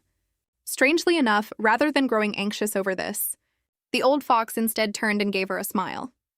Once the meeting concluded, the retired emperor finally remembered the matter of the mine, and the aide brought out the approved document for him to see. Studying the crude handwriting alongside the confident, well-reasoned proposal, the retired emperor's brow furrowed instantly. Just who exactly has been helping the royal household? Who came by the office that day? Aside from the maid on cleaning duty, no one else. Oh, and His Majesty the Emperor did stop by once. The retired emperor laughed out loud on the spot, so it was that neither of them had even considered Mabel as a possibility. After all, what could a 1-year-old child possibly understand? Then let's start the investigation with the maid. Once everything had been arranged, the emperor made his way to his daughter's chambers. Gazing at her sleeping face, he felt both joy and a pang of heartache. She was still so young, yet already burdened with attending council meetings. Before leaving, he pressed a kiss to her forehead, hoping she'd have sweet dreams, and wake up smiling at the sight of her father the next day. The 1-year-old empress had somehow ended up with a whole crowd of little suitors proposing marriage, and her tyrant father was furious about it. Just moments after Mabel had engineered Duke Javier's downfall, the old fox turned right around and sent over a letter. The aide, thoroughly puzzled, tore it open, only to find it explicitly requesting that the emperor grant a marriage between Mabel and his son, Enrique. This left the aide seething with rage, and upon hearing the news, the retired emperor tore the letter to shreds on the spot and hurled it into the fireplace, his face still wearing a smile the whole time, though it was the kind of smile that sent chills down everyone's spine. Word of this spread through the empire in no time, and every noble family reacted with the same gritted teeth intensity. After all, Mabel was widely regarded as the perfect candidate for a daughter-in-law in their eyes too. And now that Javier had made his move, none of them intended to sit idly by. So, starting the very next day, one young noble heir after another began showing up before Mabel, showering her with the flattery their parents had coached them to deliver, presenting bouquets of flowers to win her favor. But Mabel bluntly declared that she had no interest in flowers whatsoever, She much preferred glittering gold and gemstones instead, reasoning that as long as she had money, she'd never have to worry about lacking clothes to wear or food to eat. Hearing this, one of the boys ran off shouting, "Her Majesty says she likes gold and hates flowers." The remark eventually made its way to the retired emperor's ears. My precious daughter doesn't even like flowers? And here she takes her daily walks through the garden every day. How sad that must make her. And so, the tyrant immediately gave the order to have every single flower in the garden burned to ashes. The next day, Oscar, who was about to head home, clung to his little sister, utterly reluctant to leave. Even though he only got to visit every few months, it was plain to see just how unwilling he was this time. It took quite a bit of coaxing from Mabel, before he finally, grudgingly, climbed into his carriage and left the palace. Once he'd gone, Mabel headed off alone to search for the divine beast. But no matter where she looked, she couldn't find it anywhere. Suddenly, she collided with a boy and toppled to the ground. The boy panicked, at a complete loss for what to do. But the very next moment, the retired emperor appeared, gently lifting his daughter up and ordering the boy thrown out of the palace grounds. And that still wasn't the end of it. He went on to declare that, from that day forward, no boy of Mabel's age, regardless of family background, would be permitted to enter the palace at all. Mabel froze on the spot. What about Oscar, who just left the palace moments ago? She cried out desperately, trying to explain that Oscar was still outside. But the retired emperor only managed to catch the word Oscar before being pulled away by the aide. Mabel was thoroughly distraught. Even her beloved Kate couldn't hold her interest anymore, her mind consumed entirely with how to rescue Oscar. Perhaps she could go fetch him herself, but without a guard escort, she couldn't even get near the palace gates. It was then that Lisandro's face came to mind. In truth, she had absolutely no desire to ask this particular man for help, but for Oscar's sake, she called out to him anyway. On the surface, the man calmly asked what she needed, while inside he was already thrilled beyond words. Meanwhile, Oscar had returned to the Duke's estate and was led by the head maid to the dining hall, where he saw his birth mother for the first time in ages. But the moment Duchess Donovan laid eyes on her son, she simply asked how his training had been going lately. Upon hearing that he'd been diligently practicing without fail, her tone sharpened instantly. Diligence alone isn't enough. After giving up your claim to the throne, didn't you decide to become His Majesty's knight? Then you must make yourself absolutely flawless, unbreakable. Remember what I've told you. Oscar didn't dare say another word, only murmuring a quiet acknowledgement. He had hoped that once he was no longer the heir to the throne, his mother's attitude toward him might soften, but even now, she remained every bit the strict, demanding instructor. Without lingering any longer, he climbed straight into his carriage and headed back to the palace. He'd only been away from Mabel for a single morning, yet he already found himself missing her. But when he arrived at the palace gates, the guards stopped him outright. "Our apologies, Crown Prince. We're carrying out the retired emperor's orders." Oscar was baffled. Had his father really forbidden him from entering the imperial city? That made no sense at all. The retired emperor has decreed that no one of Her Majesty's age, regardless of family, is permitted inside. It dawned on Oscar at once, and he found himself thoroughly agreeing with his father's decision. Mabel really was just too adorable to risk it, though he himself had clearly gotten caught up in the fallout. "I'll respect the order. Please send someone in to inform the retired emperor of my presence." Just then, Mabel's voice rang out from not far away. Oscar pinched his own cheek in disbelief. His sister had actually come out specifically to meet him. Sure enough, Mabel came rushing over as fast as her little legs could carry her, grabbing Oscar's hand and pulling him back toward the palace. Oscar was thoroughly moved, but the oblivious guards still tried to stop the pair, insisting they needed to report to the retired emperor first. Mabel was furious, on the verge of exploding, insisting that as the empress, there was no reason for her to wait, that they ought to be following her orders rather than the retired emperor's. Unfortunately, the guards had no idea what she was saying, which only made Mabel shout, "Move!" in frustration, but the men remained utterly unmoved. Lisandro, thoroughly amused by the whole scene, stepped forward and quietly whispered a word of advice, promising he would personally explain the matter to the retired emperor. And with that, the three of them were finally able to make their way back inside the palace together. Oscar expressed his sincere gratitude, while Mabel, too embarrassed to look back at him, simply kept her head down and walked ahead. Oscar laughed. My sister really is far too adorable. No wonder I found myself missing her the entire way here. Speaking of which, what exactly is going on between you and Uncle? You usually burst into tears the moment he gets close, so why did you two show up together today? Remembering what had just happened, Mabel stomped her foot in irritation, while Lisandro simply burst into laughter at the sight.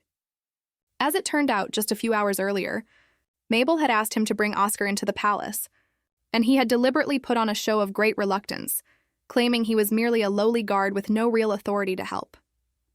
He then demanded that Mabel agree to one request in exchange, that she hand over the cake sitting on the table, and only then would he be willing to make the effort. Unbelievable, a grown man stooping to steal food from a child.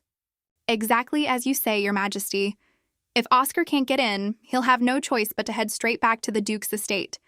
And given how terrified he is of my sister, that would truly be a shame. Mabel deliberated for a solid 0.101 seconds before deciding, with great reluctance, to make the sacrifice. She skewered a piece of the cake and swiftly fed it directly into Lisandro's mouth. The man, having gotten exactly what he wanted, still played the victim, claiming he'd only wanted the cake, never expecting the Empress herself would feed it to him by hand. How thoughtful and gentle of her. Back in the present, Lisandro was still laughing uncontrollably at the memory. In the blink of an eye, though, the retired emperor suspended him from duty and replaced him with two burly guards instead. One moment Mabel had been secretly gloating over his misfortune, and the next she found herself actually missing him, mostly because these two new guards stuck far too close for comfort.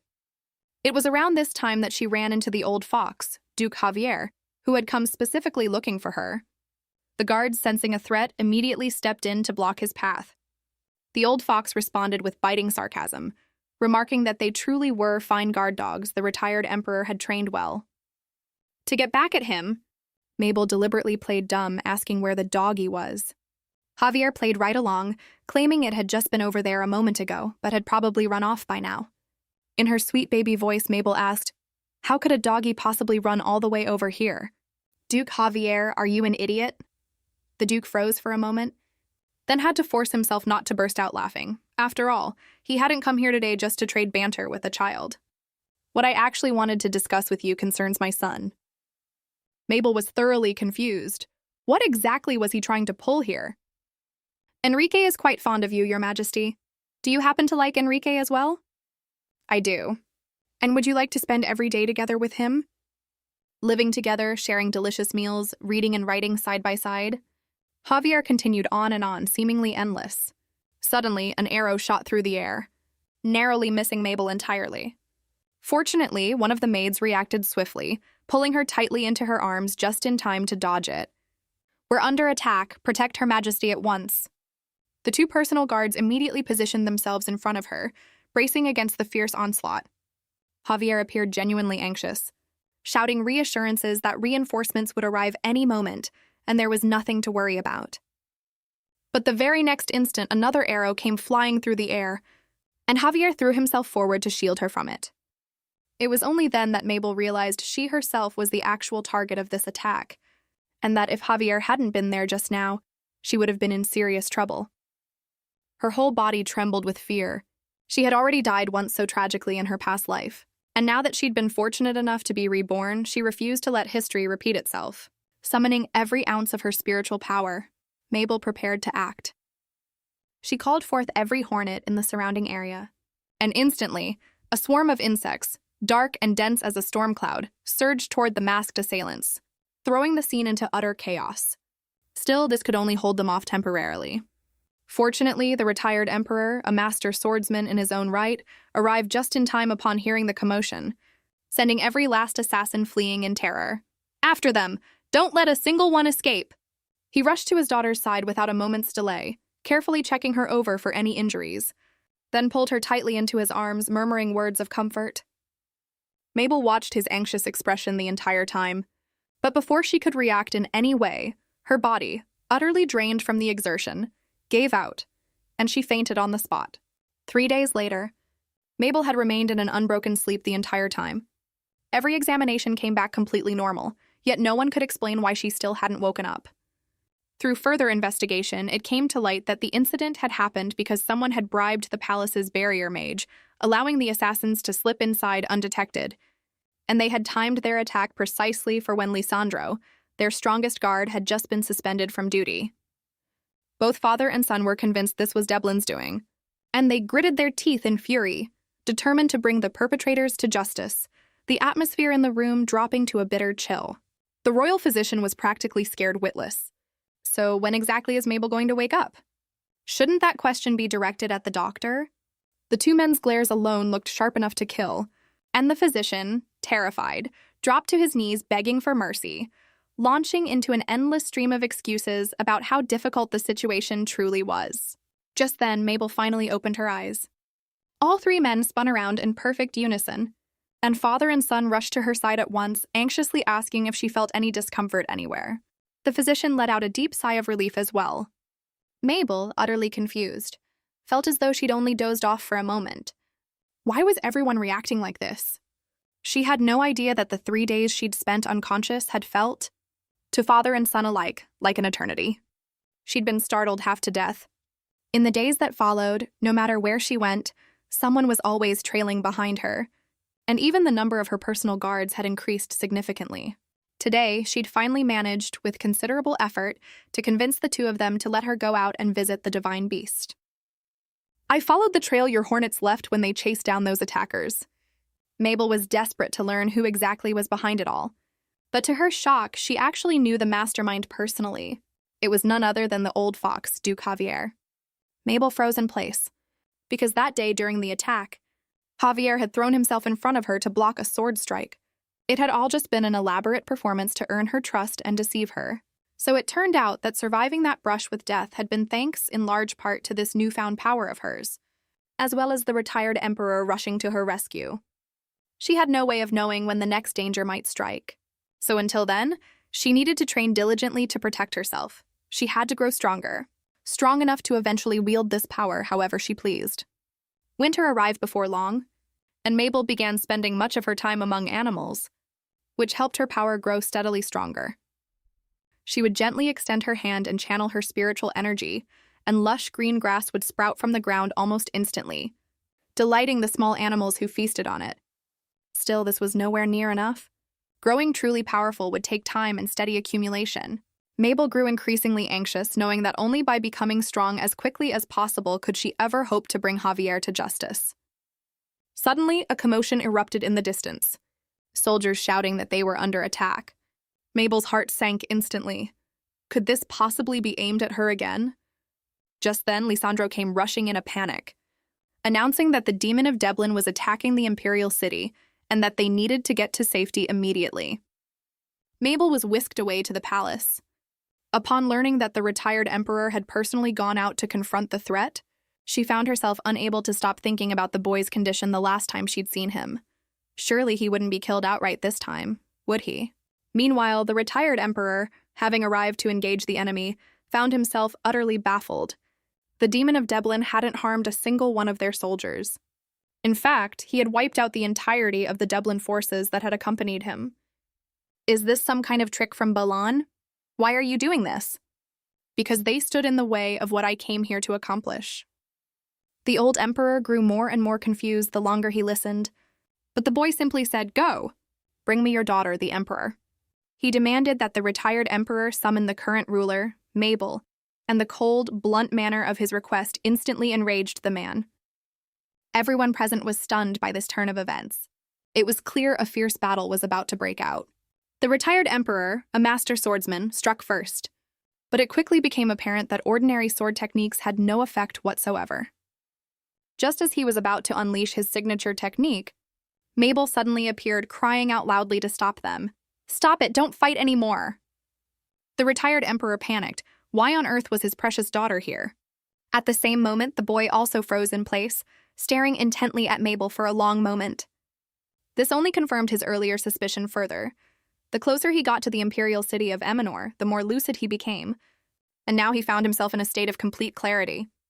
It really did have something to do with this little empress. Mabel felt a flicker of fear under his gaze, but she was certain the boy remembered her, so she mustered her courage to greet him and introduce herself. To her surprise, though, the boy remained utterly expressionless and simply began walking straight toward her. The retired emperor completely panicked, shouting for Mabel to hide behind him, and even Lisandro rushed forward to issue a warning, the two grown men positioning themselves directly between her and the boy. Mabel grew tense, silently praying he wouldn't come any closer, or he might end up gravely wounded again, just like last time. But what no one had expected was that the boy simply dropped to his knees before Mabel. I wish to pledge my allegiance to Eminor. I want to become your subject. Please accept me. The retired emperor's fury flared so intensely that sword energy radiated visibly from him, and he looked ready to tear the boy apart on the spot. But Mabel suddenly stepped forward and accepted the boy's request before he could act. The retired emperor had wanted his daughter to retract the decision, but one look at her expression told him it was hopeless. So, with great reluctance, he had no choice but to order the boy taken to the dungeon for now. Not long after, Mabel had Lisandro escort her down to the dungeon. The boy volunteered his name on his own. You can call me Aiden. This was a development Mabel hadn't quite anticipated. Gripping the bars excitedly, she asked, Why did you come here? The boy's expression remained cold and detached, as though recounting someone else's story. Because I didn't want to stay in Dublin any longer. I didn't want to keep living like a dog. According to him, he had been under the mental control of the Emperor of Dublin, which was why he'd been forced to slaughter indiscriminately on the battlefield. He'd come here so that he wouldn't have to wake up again surrounded by corpses. Though Mabel felt genuinely troubled hearing this, she still couldn't quite understand what any of it had to do with him coming here specifically. Aiden didn't tell her the most direct reason, only explaining that the Emperor of Dublin deeply feared the retired emperor, so if his carefully trained attack dog fled to the enemy's side, it would enrage him greatly. And since he'd just wiped out the Dublin forces that had accompanied him here, if Mabel didn't take him in, he'd have nowhere left to go at all. Mabel suddenly felt a deep sense of kinship with him. He too had no family, no fixed home, and had spent his entire life struggling on his own. On the spot, she agreed to let the boy stay, on the condition that he obey both her and the retired emperor without question. The boy nodded obediently, and Mabel finally let out a sigh of relief. She then turned and asked Lisandro to remove the boy's shackles. Being bound like that looks really painful. But of course, this wasn't something that could be permitted. The boy was simply far too dangerous. Mabel sincerely apologized to Aiden and promised she would find a way to free him soon. But the very next moment, the boy gave a slight, effortless flex, and the shackles instantly shattered into countless fragments. Do you feel better now seeing that? Mabel stared, dumbfounded. So he really had only been wearing the shackles because he chose to, and could break free whenever he wanted. Just before the two of them left, Mabel handed him a basket she'd brought along. After returning, Mabel found herself unable to stop worrying about the boy, wondering how he was faring down in the dungeon. But trying to find out from either the retired emperor or Lisandro was clearly out of the question. So in exchange for a generous supply of cheese, she enlisted the help of the mice. I need you to check in on a boy for me. He's being held on the lowest level of the dungeon. Watch who comes to see him, listen to what's said, and let me know if he's been punished in any way. Just as she finished sending the mice off, and was muttering worriedly to herself about the boy, the retired emperor suddenly appeared right behind her, startling the guilty-looking Mabel. I heard you went down to the dungeon. Why is it that ever since last time you keep doing such dangerous things? If that boy ever loses control, he could seriously hurt you. Unlike his usual playful demeanor, the retired emperor was deadly serious today. But the moment Mabel recalled her promise to the boy, she firmly refused to back down. I made a promise to Aiden. The retired emperor felt an immediate pang of hurt, his heart aching sharply. Mabel had always seemed indifferent toward everyone, and yet here she was, clearly caring so much about this troublesome boy. It seemed he needed to go pay this Aiden a personal visit down in the dungeon. So he decided to head to the dungeon to meet the boy himself. At that very moment, Aiden was sitting in his cell, staring absently at the basket Mabel had left him earlier, apparently containing some delicious chocolate cake. But since the boy never ate sweets, it remained untouched. Before long, the retired emperor arrived, storming into the cell and throwing the door open in frustration. Talk. What is the real reason you've come here? The boy said nothing, simply watching and waiting to see how things would unfold. The only reason you've been allowed to stay here at all is because of my tacit approval, so you'd better answer my questions quickly. It was only then that the boy realized real power here rested with the man standing before him, so he had no choice but to answer obediently. The truth is, I've been under Balan's mental control this entire time, forced to slaughter without any awareness of what I was doing. But that day, on the way to being transported to Eminor, I crossed paths with your daughter. And it was at that exact moment that the restraint Balan had placed on me began to weaken. It was the very first time in my life I'd ever broken free of his control, even for a moment. The retired emperor couldn't help but wonder how much truth there was to this. Could it be that Mabel was the reason he'd suddenly gone dazed and unresponsive on the battlefield recently? But you're quite far from Mabel right now. Doesn't that mean distance has nothing to do with it? This distance is fine, but naturally, the closer the better. Your distance from her ends right here. I'm not like Mabel, I won't place my full trust in you so easily. As for how you'll be dealt with, I'll let you know once I've made my decision. With that, the retired emperor turned to leave, but his eye happened to catch the cake sitting in the basket beside him. It was his precious daughter's favorite treat, a chocolate cake she was only ever allowed one small piece of per day. And here she'd given it away to this troublesome boy instead. He was so furious he nearly wanted to devour the bewildered boy on the spot. Meanwhile, Mabel lay sprawled in the snow, thoroughly troubled. In just 2 more months, she would have been empress for a full year. These days, she'd been deliberately acting as difficult and unpleasant as possible. And yet the retired emperor's devotion never wavered in the slightest. He would even sprawl out shamelessly during council meetings just to be near her. How on earth was she supposed to pull off a successful abdication? It was giving her a genuine headache. So far, the only thing she'd actually managed to accomplish was rescuing Aiden from the dungeon, and even though his new quarters were quite far from her own residence, it was still the best outcome she'd achieved so far. 2 months flew by quickly. Under the nurse's careful styling, Mabel had grown even more adorable than before. Now brimming with confidence, since this year she could not only walk on her own, but also clearly express her genuine wishes, she was certain this time her abdication would finally succeed. Onward toward the path of stepping down. Today marked Mabel's 2nd birthday celebration. Under the gaze of the assembled crowd, she walked toward the throne, and everyone present raised their heads to watch. At Mabel's signal, the ceremony officially began. Now please present the gifts prepared for Her Majesty. The first was a magic crystal forged from the core of a rare southern beast, followed by the pelt of a ferocious northern wolf king, both extraordinarily precious items. Yet Mabel maintained an expression of cold indifference the entire time. Leaving the ministers thoroughly anxious, it was obvious Her Majesty was displeased. Sensing something was off, the aide hurried to search for something more impressive. And the moment he spotted Marquise Gardenia's gift, his eyes lit up instantly. The Gardenia family had gifted Her Majesty ownership of the buildings along the capital's central street. Mabel was utterly astonished. This was hardly something meant for a child. But she forced herself to remain composed, since her plan this time called for appearing arrogant and unreasonable, deliberately making herself unlikable. She angrily declared it far too little and demanded more gifts. Her grandfather stepped forward and asked whether she felt the gift was too insignificant. Mabel outwardly agreed, though inside she felt deeply guilty. But for the sake of her abdication plan, she had no choice but to put her grandfather through this discomfort. Marquis Gardenia's face flushed instantly, clearly displeased. But the very next moment, he suddenly bellowed, "I knew this would happen. It's just one building. Don't even mention how you feel. I myself find it thoroughly embarrassing. I had originally intended to give you the entire commercial district, but the aide must have misheard me. I should have transferred the whole thing to your name long ago." Mabel was completely dumbfounded. Her grandfather had actually dropped to his knees before her. This was thoroughly improper. "It's entirely my fault for not preparing adequately and ruining your birthday. In that case, I'll gift you the Gardenia Trading Company as well, though even that might still be insufficient." Everyone present felt a chill run down their spine at this and rushed to apologize to Mabel, offering up their most prized possessions one after another. Mabel turned to the retired emperor in a panic, hoping for help, but he completely misread the situation, proudly declaring that his own gift was undoubtedly the best of all. When Mabel opened it, however, she found nothing but a deed transferring ownership of the kingdom of Offi.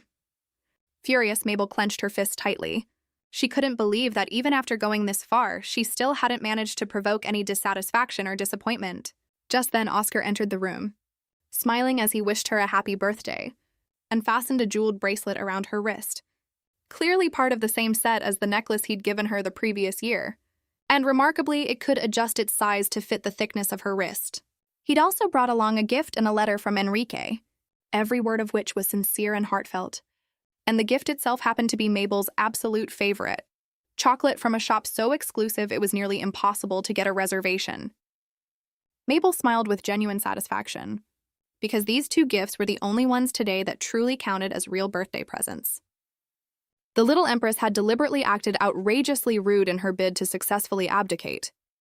But her daughter-obsessed father could nonetheless tell that she hadn't actually enjoyed this year's birthday gifts. Even so, he remained convinced his own gift had been the grandest of them all, and he was already scheming about which nation to gift her next time. It was then that he caught sight of something glowing faintly off to the side, and upon closer inspection, it looked like nothing more than a small stone. The aide explained that it was a holy relic sent by the Holy Kingdom. The retired emperor's expression changed instantly, and he immediately ordered the item disposed of. He refused to let his precious daughter lay eyes on it. The aide, left to deal with the item, found himself thoroughly troubled, trying to figure out what excuse he could use to send it back. What he failed to notice, though, was that in the very instant before he closed the door, the stone vanished entirely on its own. That night, just past midnight, Mabel crept quietly out of bed and made her way to the balcony. She had received a note from Aiden, delivered by way of the mice, which read plainly, "Come to the balcony past midnight tonight." She looked around but couldn't spot anyone at all. Suddenly, a faint, barely noticeable glimmer of light caught her eye not far away, and upon closer inspection, she found an entire sack full of gold coins. Mabel's face lit up with delight instantly. Aiden really did understand her so well. After all, hard cash was the ultimate currency of trust. The next morning, Mabel stretched with a yawn and turned around only to bump straight into a stone. She was certain this hadn't been there the day before, yet here it was now. She wondered if it might have fallen out of Aiden's bundle, and out of curiosity reached out to touch it. But the very next instant, the stone shot straight into her body. A searing, burning pain shot through her, and Mabel couldn't help but burst into tears. It took quite a while before she managed to recover. Puzzled, she sought out the divine beast, and it was only then that she learned this had, in fact, been the holy relic, an object capable of enhancing one's divine power. Mabel was overjoyed at first, until she learned that such an item could only have come from the Holy Kingdom. And instantly, her joy turned into anxiety. What exactly were they scheming? In the days that followed, Mabel continued to slack off shamelessly, sprawling out asleep during every single council meeting, desperate to speed up her path to abdication. Word arrived that the western region was suffering from an extraordinarily severe drought, with not a single drop of rain in months. Though relief supplies were already being prepared, a prolonged drought like this risked stirring up widespread panic among the people, so some measure was needed to keep public sentiment under control. It was then that the old fox deliberately proposed holding a rain-summoning ceremony to comfort the drought and famine-stricken population in the northwest. Since this kind of ceremony required the empress herself to attend in person, along with distributing relief supplies directly to the people, the retired emperor naturally opposed it outright. Mabel was still far too young for a public appearance like this. But to everyone's surprise, Mabel suddenly showed genuine interest, deciding to play along and see exactly what he was scheming. "Fine, I'll hold the rain ceremony." The retired emperor anxiously tried to talk her out of it. The world beyond the palace walls was simply far too dangerous, and the journey west was an extraordinarily long one. As important as reassuring the people was, his daughter's safety mattered far more. "Won't you be coming along too, father?" The words struck the retired emperor right in the heart, so his daughter felt at ease specifically because he would be there with her. She truly must believe he was the strongest man alive. In that case, there really was nothing to worry about. "But I do have one condition. Since Duke Javier clearly has such a heart for the common people, I'm sure he'll be more than willing to do everything in his power to help them, so let him be the one to handle the food supplies." The old fox had no way out and could only force a strained smile, while Marcus Gardenia twisted the knife further, congratulating him on landing such a wonderful assignment, and reminding him that since the West was suffering from a severe water shortage, he'd need to prepare drinking water alongside the food. Though, given that the Javier family is the wealthiest merchant house in the empire, surely a bit of spending like this shouldn't be much trouble at all, right? It had to be said, watching Javier squirm like that was immensely satisfying. The day of departure arrived quickly. This would be Mabel's very first time leaving the Imperial City, so she felt a mix of nervousness and excitement. She glanced around, searching for any sign of Aiden, but before she could spot him, Oscar came rushing over in a hurry, asking if she was scared, given that she was about to travel so far from home. No matter how Mabel tried to explain otherwise, Oscar remained convinced his sister was simply putting on a brave face. But don't worry, no matter what happens, I'll protect you, so just look forward to seeing what I'm capable of. Mabel felt a wave of genuine warmth at this. Today, Oscar was truly acting every bit the part of a big brother. Just then, Enrique appeared as well, and Mabel happily ran over to greet him, asking after his well-being. You haven't been bitten by any bugs recently, have you? Enrique laughed brightly, thanking Mabel for her concern, which only left her more suspicious than ever. What exactly was the old fox up to, bringing Enrique along on top of everything else? While she was still pondering this, she was suddenly scooped up into the retired emperor's arms. We're about to set off, are you ready? He gently settled his daughter into the carriage, reminding her to sit still and stay safe. Mabel hesitated for a moment before calling out to ask if he wanted to ride along with her. But this time, the retired emperor, quite uncharacteristically, declined. He simply pressed a gentle kiss to his daughter's forehead. This time, Papa wants to ride up front to protect you. If all goes well, we can share the same carriage again on the way back. Everyone around them looked unusually tense, which Mabel found hard to fully understand, but the sense of being so carefully protected still stirred something warm inside her. The group arrived in the western region the following day. Mabel was dressed in ceremonial robes and walked toward the altar to the steady beat of drums. The conditions here were far worse than she had imagined. The grasslands had withered completely, and not a single drop of water could be found anywhere. The people, meanwhile, were overjoyed that the Empress herself had come in person, since once the ceremony concluded, they would finally receive water and food relief. Mabel had originally assumed this was all just some scheme cooked up by the old fox, but she never expected the severity of the situation to be worse than anything she'd witnessed even in her past life. She genuinely wanted to do something to help these people, even if it meant summoning nothing more than a few drops of rain. She spread her arms wide, pressed her palms together, and prayed with all her heart, silently crying out in her mind. Rain, please, come down now. Just moments earlier, the sky had been perfectly clear. But in an instant, dark clouds rolled in and gathered overhead. And to everyone's astonishment, rain actually began to fall. The people erupted with joy. This long overdue rain, months in the making, felt like nothing short of a blessing from the heavens themselves.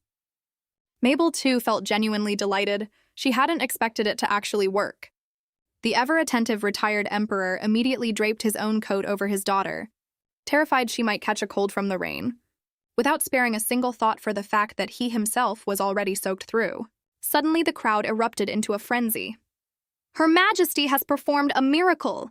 The gods heard Her Majesty's prayer and sent down the rain! Mabel shook her head rapidly. If all of this got credited entirely to her, then her plans for abdication would become even more impossible than before. So, swallowing her pride, she shouted at the top of her lungs, "Father is so amazing! It's really raining. It must be Father who brought the rain down because Father is a master swordsman." The crowd's opinion shifted instantly, and everyone began chanting "Long live the retired emperor," bringing the rain ceremony to a perfectly triumphant close. Javier, meanwhile, was practically shaking with fury. The truth was, his proposal for the rain ceremony had only ever been a smokescreen. Long ago, when the empire had been plunged into crisis by a rare drought, it was financial aid from the Javier family that had helped them weather the disaster. And it was that very act that had earned the once upstart Javier family their title and reputation in the first place. He had hoped to repeat that success, boosting his family's standing while embarrassing the royal family in the process, but instead, the plan had backfired spectacularly. This is downright bizarre. Even burning through an enormous quantity of high-purity magic crystals couldn't produce rain that lasted this long. There's simply no way a human being could have done this. Just then, Enrique walked in, and Javier, his face darkening, demanded, "How did the task I assigned you turn out?" "Father, I really didn't want to do this." "Enough, you useless disappointment. You couldn't even manipulate a child that small." "I don't want to look at you. Get out of my sight." Heartbroken, Enrique stood there alone in the rain, utterly dejected. By then, Mabel had already collapsed onto her bed. Completely exhausted, the rain had drained every last bit of her divine power. Just then, the retired emperor, his face beaming with joy, told her, "We can go home now." Home? That's right, our home. Mabel's face flushed bright red instantly. In her past life, she had envied her friends so deeply for having a home of their own, a family that always waited for them to return. But the word home had never once belonged to her, until now everything was different. My precious daughter must be exhausted. Once we get back to the Imperial City, we'll work our way through every rare medicinal delicacy this continent has to offer. Mabel sat up slightly, mumbling under her breath that she didn't like any of those things, but the smile she couldn't quite hide on her face gave her away completely. After a brief period of rest, the group set off once more on their journey back to the palace. By now, Mabel had genuinely been moved by the retired emperor, and she found herself unconsciously growing fond of this feeling of being embraced so unconditionally. Oscar, noticing his sister lost in thought, mistook it for unhappiness and grew a little downcast himself. "Is it because I took Father's place riding in the carriage with you?" "But I was worried about you too. I really wanted to see you." Mabel hurriedly explained herself. "That's not it at all. I'm really happy I got to ride back with you." This immediately cheered Oscar right back up. But then Mabel suddenly asked about Aiden. "Do you know where he is? I really do feel responsible for him, you know." Oscar froze completely. His adorable little sister was actually preoccupied with thoughts of another boy, and even claimed to feel responsible for him. He quickly changed the subject, hoping to steer her mind away from other boys. "We could stop and explore a bit along the way back. Doesn't that sound like something to look forward to?" From then on, Mabel experienced all sorts of new and unfamiliar things, getting a taste of a world entirely different from life within the palace. Time flew by, and soon the group was ready to make their way home. The ever-attentive retired emperor instructed Oscar to look after his sister carefully and sent Cicero to scout the rear of the convoy. Aiden, however, was visibly startled at the sight of the man. Why was Viscount Dorogo here of all places? The man made his way to the front of the convoy and knocked on the carriage window, instantly jolting Mabel awake from her sleep. "My apologies, Your Majesty. I simply wanted to inform you that the road ahead may be somewhat rough, so the carriage might jostle a bit." Oscar was displeased that something so trivial had woken his sister. "Don't pay him any mind, just lean on me and go back to sleep." Utterly drained, Mabel drifted off once more. She had hoped to sleep the whole way back to the palace, but before long, streaks of magic suddenly rained down from the sky, spooking the horses and sending them rearing up, and the scene descended into chaos. Moments later, a sharp blade suddenly pierced through the back of the carriage, and it was only by sheer luck that Mabel managed to dodge it in time. Oscar immediately reached for his sword, ready to fight back, but Mabel grabbed his arm to stop him. After some persuading, the group finally climbed out of the carriage together, only to find the situation outside far more dire than expected. According to what they could gather, at least 3 master-level mages were involved, and their own forces stood no chance against them. Just then, a volley of flaming arrows shot down from above, and Mabel glared at them furiously, causing every last arrow to vanish into thin air without a trace. Everyone assumed it had been one of Emenor's own mages who'd blocked the attack, while the true protector, Mabel, kept a tight grip on her brother's hand, silently resolving that this time it was her turn to protect him. Without drawing any attention to herself, she used her spiritual power to shield them both from the fiery assault raining down from the sky. Just then, Cicero came rushing over in a hurry, claiming he knew exactly where the retired emperor was and would escort them there to regroup, before heading off toward the depths of the forest. Suddenly, the enemy's attacks resumed, seemingly tracking their every move with unnerving precision. Oscar quickly moved to shield his sister, blocking every arrow aimed their way, while Mabel quietly dealt with any stragglers who managed to slip past from behind. She couldn't help but think of the retired emperor. Under normal circumstances, he would have been the very first to arrive on the scene. So why was there no sign of him today? Had something happened to him? Just then, a mage cloaked in black robes appeared and fired an attack straight at Mabel. In that instant, her very first thought wasn't for her own safety, but for her brother standing behind her, and to keep him from getting hurt. She shoved him aside without hesitation. Just as Mabel braced herself to take the hit head-on, she was stunned to see Cicero throw himself in front of her, taking the fatal blow in her place. The man anxiously asked if she was injured, his concern seeming utterly genuine. Mabel felt a deep wave of guilt. Cicero had sustained such a grievous wound protecting her. But the very next moment, her gaze fell on the sword in his hand, and she realized with a jolt that it was the very same blade that had pierced the carriage earlier. She couldn't help but mutter, "This sword." The man's expression shifted instantly. "So you've already noticed. In that case, I suppose I'll have to move up my plans." With that, he seized Mabel and lifted her clean off her feet, warning Oscar not to try anything reckless. Everyone stared in disbelief. "What do you think you're doing? Put that sword down right now." The man laughed triumphantly. "I've been operating undercover here for an entire year without a single one of you catching on. What a pack of fools. Let Mabel go this instant, or my father will never let you get away with this." The man only laughed all the more brazenly. "And what exactly do you think the retired emperor can do to save you two? Right now, he's under the effects of a paralysis spell our Lord created himself. Quite unpleasant, I imagine. He can't move a muscle. He's currently being dealt with by my men. Why don't we head over to where the retired emperor is now and take a good look at him lying there completely helpless? And while we're at it, finish off the beloved little empress right in front of him? I'm sure watching her struggle will make it all the more entertaining." Mabel refused to believe a word of it, convinced that her father would never actually be in danger. Right now, the most urgent priority was finding a way to escape and protect everyone, her father included. So she unleashed her power, summoning every flying insect within the mountainside, while simultaneously commanding several thick vines to burst up from the earth, sending every attack surging toward the man. Mabel seized the opportunity to make her escape, but at the critical moment, she was seized once again. Enraged, the man raised his sword high, swinging it straight down toward Mabel. But at that razor's edge moment, the retired emperor, who had been missing for so long, suddenly appeared and threw himself in front of her, taking the fatal strike in her place. Despite the grievous wound he'd just suffered, he still managed to smile as he asked his daughter if she was all right. "Papa's here. I told you I'd protect you. I won't let anything happen to you." Beside them, Cicero laughed with wild, unrestrained abandon, drawing his sword out cleanly.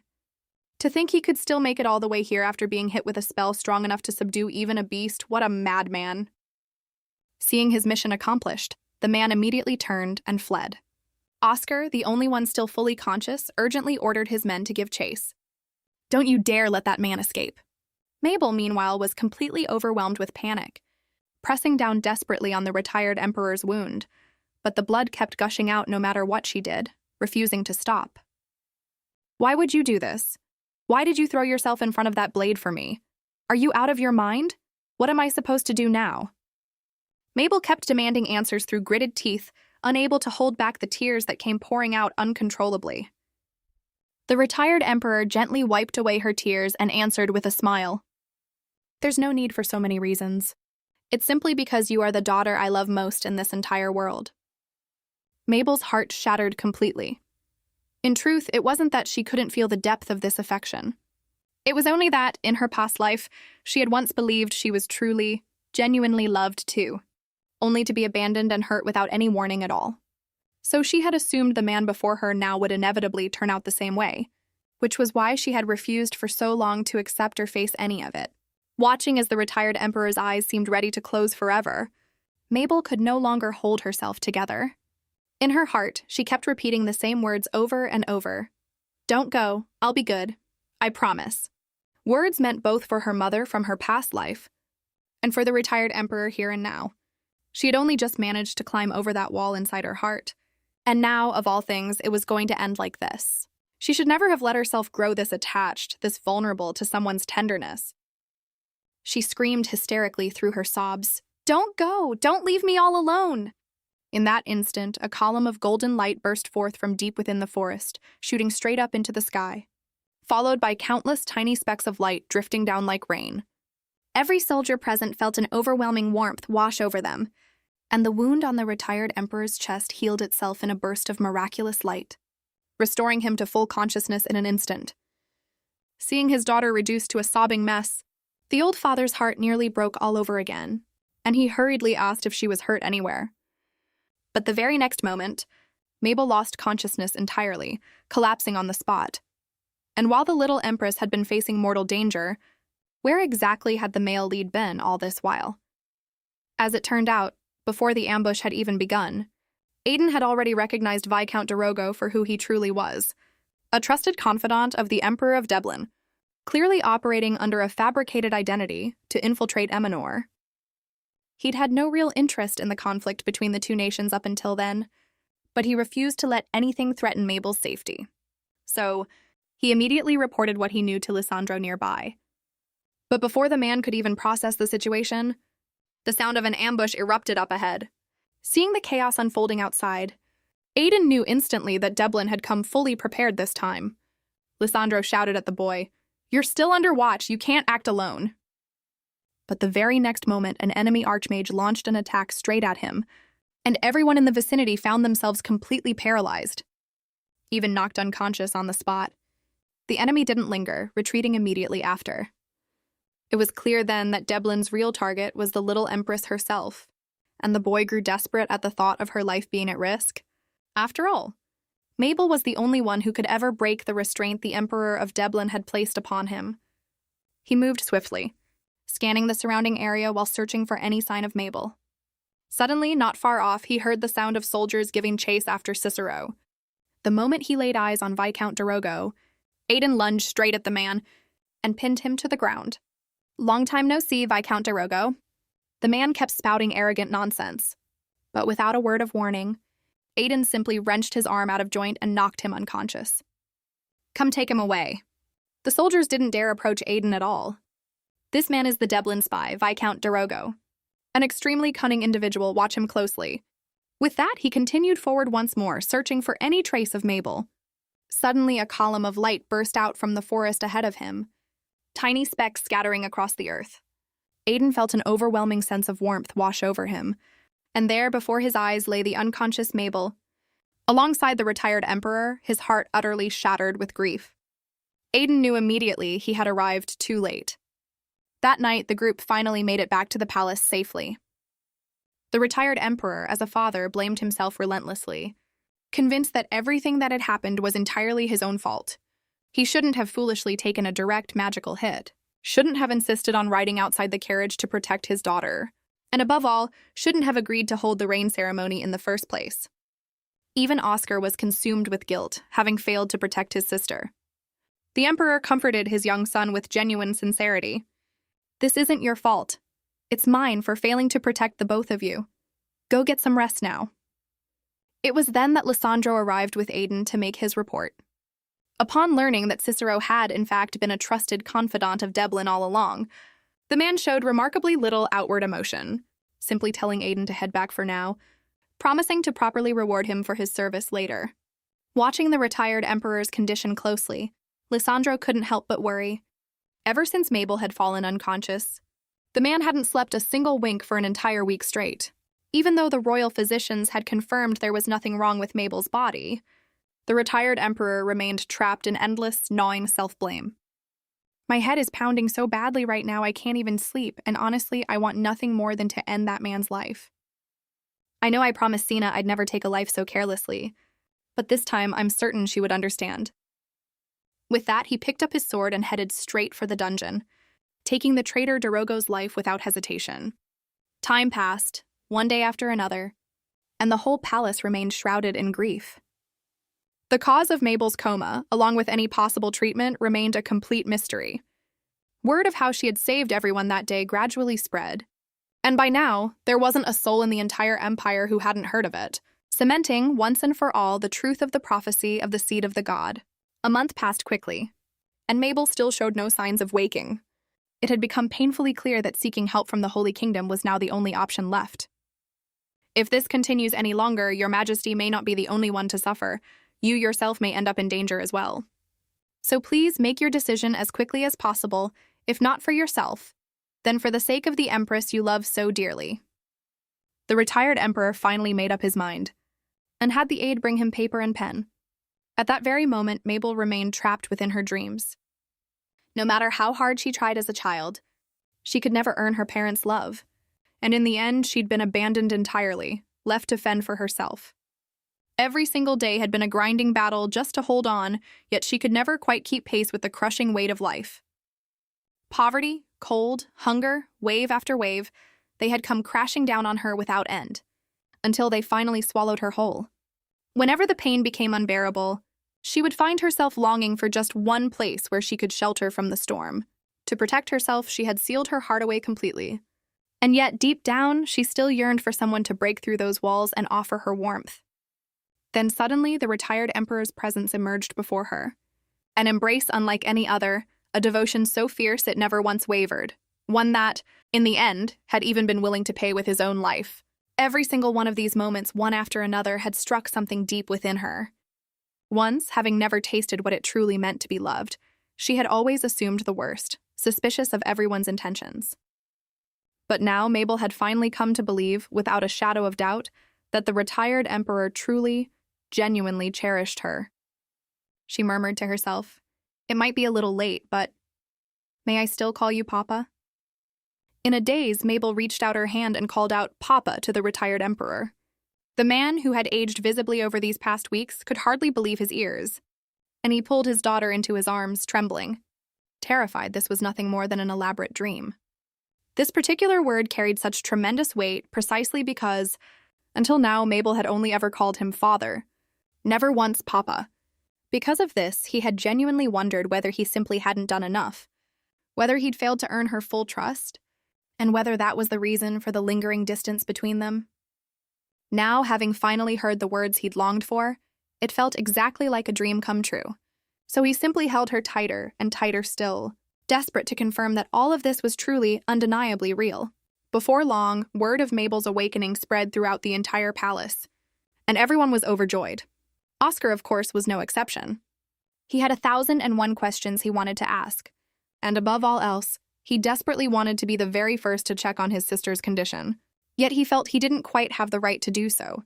He had promised to become a knight capable of protecting her, and yet, when it truly mattered most, he hadn't been able to protect anyone at all.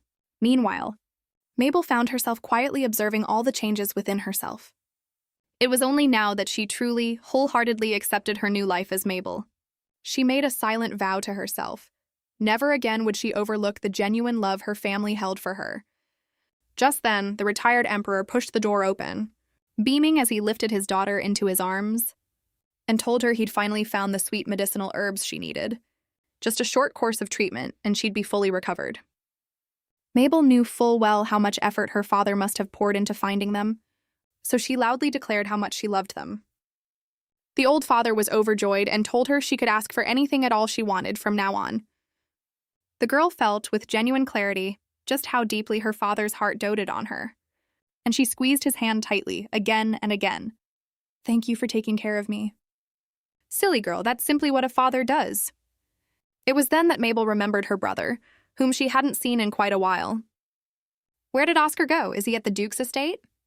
The retired emperor answered casually that he'd been in the training grounds every single day, practicing his swordsmanship, as though something heavy weighed on his mind. Worried, Mabel decided to go check on him herself. Before she even reached the training grounds, she could already hear the rhythmic swish of a sword cutting through the air. She turned and expressed her wish to get a closer look, and Lisandro, smiling warmly, agreed to take her, though just before Mabel could walk off, he called out to stop her. "I'm so glad you've finally woken up. Being able to stand behind you again, protecting you, genuinely makes me happy." Mabel was moved beyond words. But Lisandro, with a teasing grin, added, "Do be careful and try not to fall over, given how our empress is quite the round little thing these days." Thoroughly annoyed at being teased, Mabel resolved to get back at him someday. At last, the girl caught sight of the brother she'd been longing to see for so long, and she happily ran straight toward him. But the very instant Oscar spotted his sister, he immediately threw down his sword and bolted in the opposite direction. Mabel chased after him, shouting for him to stop. But she ended up tripping over her own feet from running too fast and tumbling to the ground. She stayed sprawled there deliberately, and sure enough, Oscar rushed back, worried, to check on her injuries. Once he confirmed she was unhurt, he quickly said a few brief words and turned to leave once again, but Mabel grabbed his hand tightly and asked, "Hurt? Why are you avoiding me? Do you hate me now?" Oscar hung his head dejected. "You're my only sister, how could I possibly hate you? I promised I would protect you, and yet you still ended up so badly hurt. What right do I even have to face you now?" It was only then that Mabel realized what her brother had truly been thinking this whole time, and alongside her heartache, she felt a flash of genuine anger. "Oscar, you're such an idiot. How could you think that way? Since when does family need to earn the right to protect each other?" It should be mutual. You protect me, and I'll protect you too. Something in Oscar's heart healed instantly. His sister had finally, truly come to see him as family. The two of them embraced each other tightly. That night, Mabel felt genuinely happy. She hadn't expected to end up with a brother who, in some ways, needed even more comforting than she did. But on this otherwise peaceful night, she found herself caught in a nightmare, dreaming that her parents from her past life had once again cruelly abandoned her. This time, she didn't let it bother her much. But the dream continued, and this time it was the retired emperor and Oscar hurling cruel words at her instead. And that she simply couldn't bear. Mabel jolted awake from the nightmare in fright, only to find both of them looking at her with anxious concern. "Did you have a nightmare?" "There's nothing to be afraid of, I'm right here." The two of them held her hands, offering warmth and comfort. Oscar proposed staying by her side through the night.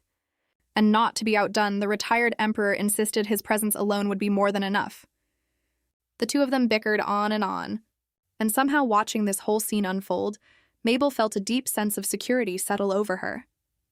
She made a silent vow to always protect the father and brother who loved her so dearly, no matter what it took, even if it meant becoming a tyrant herself. Today marked the day Elder Clement from the Holy Kingdom had come to pay his respects. The very moment he placed his hand on Mabel's wrist, she could feel the discomfort within her body ease considerably. Still, the man cautioned that although her once unruly divine power had grown far more stable, it could still, at any moment, spiral out of control. So whenever she used her healing abilities, she needed to remain especially careful. Her Majesty Mabel Winter Gardenia Eminor. The moment that title left his lips, the retired emperor immediately grew displeased, demanding he drop the Winter entirely. But the man cunningly argued that since he had just helped restore Mabel's health, it was only right that she formally acknowledge the surname granted by the seed of the god's prophecy. It was only then that Mabel truly understood, of course, the Holy Kingdom would never help her without expecting something in return. And the entire chain of events that had led to this outcome in the first place, it all traced back to the moment the Holy Kingdom had sent that holy relic, which had awakened her divine power and driven it completely out of control. The whole affair, it seemed, had likely been their scheme from the very beginning. Is being the seed of the god really that wonderful? Seeing Mabel ask this so openly, the retired emperor panicked, but Mabel quietly gestured for him to stay silent. The man launched excitedly into an explanation, insisting that the seed of the god's status was second only to the divine itself, a truly singular, extraordinary existence. Mabel gave a faint smile. She'd figured out exactly what to do. As it happened, she'd read somewhere before that there was one particular object only the Holy King himself was permitted to possess, a symbol of the Holy Kingdom's supreme authority. So with a mischievous grin, she said, "You do know about the Yerim, don't you? Well, in that case, wouldn't that mean it rightfully belongs to me too? So why don't you just hand the Yerim over?" Everyone present froze on the spot in utter shock. Elder Clement looked positively stunned. No amount of clever persuasion had worked in his favor this time. It was painfully clear that without surrendering the holy relic itself, there was simply no way he could add the surname to her name. Flustered, Clement explained that the item belonged to the Holy King, and that he had no authority to make that decision himself. And with that, he made a hasty exit. The retired emperor proudly scooped his daughter up into his arms, impressed that she had resolved such a thorny problem so effortlessly. Mabel resolved firmly that she would find a way to eliminate every one of today's unfavorable factors, but doing so would require an ally, so she went ahead and asked for help. The retired emperor agreed without even thinking twice. But to his shock, Mabel's request was for Aiden to be appointed as her personal guard knight. The retired emperor froze instantly, immediately refusing on the grounds that the demon of Deblin remained far too dangerous. Mabel, however, brought up how Aiden had personally captured the traitor Cicero as evidence in his favor. "Didn't you say, Papa, that you'd give me anything I wanted? Are you going back on your word now?" Faced with such a pitifully endearing expression, the retired emperor found himself unable to refuse, and forcing a smile reluctantly agreed, on the sole condition that Aiden never step outside Lysandro's watchful gaze. And so the two of them began an inseparable partnership from that day forward, working together toward the ultimate goal of bringing down the mastermind behind all of this, Deblin. "You want revenge against Belon too, don't you?" The boy immediately dropped to one knee, pledging his loyalty. "Whatever you need, you have only to ask." Watching the girl's retreating figure, something stirred within him. an unexpected desire to witness her growth for himself. That very night, the Emperor of Deblin Balan received word of Aiden's betrayal. Gazing at the arm Esteban had once severed from him, he laughed with wild, unhinged delight and immediately granted the boy's earlier request without hesitation. Never had he expected that today he would receive news of betrayal instead. He silently swore to himself that he would make both of them pay dearly for this. 3 years passed swiftly by, and Mabel had grown up considerably. She was no longer the infant who couldn't even speak clearly. By now her divine power had grown immensely, strong enough to break through the barrier surrounding the imperial city and allow the divine beast to live there openly, while Aiden remained constantly at her side as her personal guard knight. What continued to trouble everyone, though, was that Deblin had grown remarkably cautious lately, and the spy hidden somewhere within Eminor had left absolutely no trace to follow. There was nothing left to do but continue the investigation. The two of them were out strolling through the courtyard one day, with Mabel glancing around curiously at the flowers, when suddenly her foot slipped and she nearly fell. Fortunately, Aiden caught her just in time, sparing her any injury. But in the very next instant, father and son appeared together, looking distinctly ominous, calling out in perfect unison, "Come here!" The atmosphere immediately turned tense and charged. It was then that Mabel realized her old father was simply jealous. So she sweetly called out, "Papa," and explained what had just happened. "If it weren't for Aiden, I definitely would have gotten hurt. Papa, you should really thank him too." Her daughter's adorable expression left him utterly unable to refuse, and the retired emperor forced himself to mutter a reluctant thanks. At that day's council meeting, Mabel learned that the drought was rapidly spreading across the entire nation. Troubled, she wanted desperately to do something for the people, all while diligently stamping her seal on document after document. It was then that she overheard one of the ministers muttering under his breath, "Honestly, I only come to these meetings just to see Her Majesty. She's just too adorable. Why couldn't I be that document instead?" Mabel felt utterly exasperated. If she really had been an actual child, she would have been spoiled rotten by now with this kind of attention. Just then, the old fox suddenly raised his hand and spoke up. "Retired Emperor, the founding anniversary banquet is coming up soon, isn't it?" He went on to propose that Mabel attend the event as well. The retired emperor knew perfectly well that Javier was up to no good, but even if his precious daughter skipped this particular event, there would always be someone scheming to get their hands on her regardless. Since it was impossible to keep her wrapped up and hidden away forever, he decided it might as well be this time, if only to make it clear to everyone present that Mabel was not someone to be trifled with so easily. So the retired emperor turned to ask his daughter's opinion. "If you want to attend, Papa will do everything in his power to help you." The girl smiled, radiant and lovely, and agreed on the spot. Once the meeting concluded, the retired emperor immediately set to work arranging everything for Mabel's very first public appearance. Several attendants promptly offered to prepare the finest jewelry and gown available, and had the aide look into which dress shop was currently the most popular among the noble ladies. "You can leave it all to me, don't worry." The retired emperor spoke with great confidence, though something about it left Mabel with an uneasy premonition. Sure enough, her instincts proved right before long. The retired emperor had gone and put Duchess Donovan in charge of the entire arrangement, and given that she was, after all, his ex-wife, the situation between the two of them was undeniably awkward. Mabel found herself thoroughly intimidated by the sheer presence the Duchess carried. "Have you received any formal royal education?" "No." "What about dance lessons?" "No." "What are you currently studying, then?" "Nothing at all." All three questions received the exact same negative answer, all because the retired emperor, in his overwhelming affection, had let her do nothing but play all day, leaving Mabel thoroughly mortified, wishing she could simply disappear into the floor. To her surprise, though, the Duchess simply said, "If you have no other plans tomorrow, why don't we go take a look at the dress shops along Ricabelli Street?" Mabel's eyes lit up instantly. That street was, after all, the most bustling commercial district in the entire capital.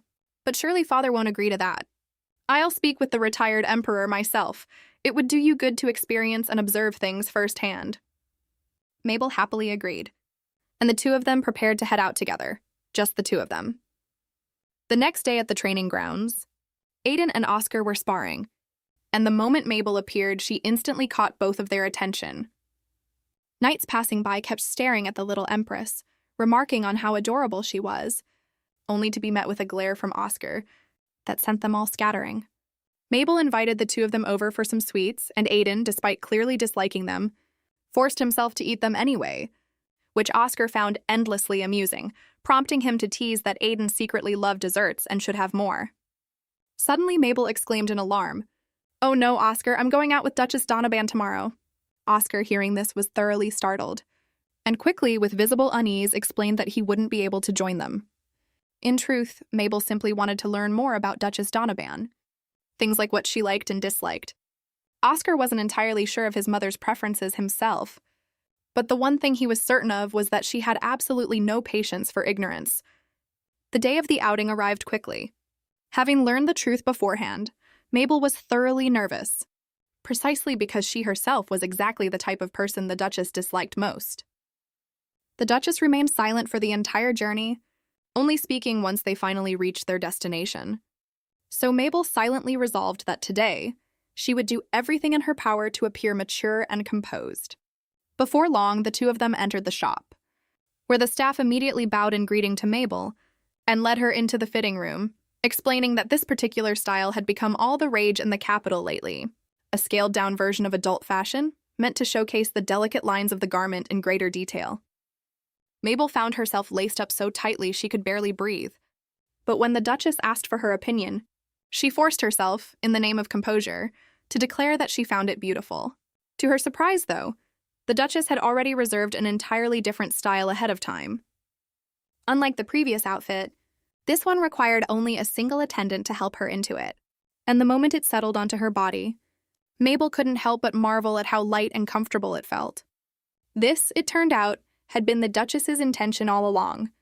She believed that even though Mabel held such an elevated position, she was still, at heart, just a child, with no need to rush into adult styles prematurely. With that, she instructed the shop owner to have every garment in front of them wrapped up, leaving everyone present utterly speechless with astonishment. And what followed was even more baffling still. The two of them visited what felt like countless shops, and whenever nothing particularly caught their eye, the Duchess simply bought up everything in the store anyway, repeating the same routine at every single stop. No one could say exactly how long this extravagant shopping spree lasted before it finally came to an end. Stepping out of one of the shops, Mabel unexpectedly ran into Enrique.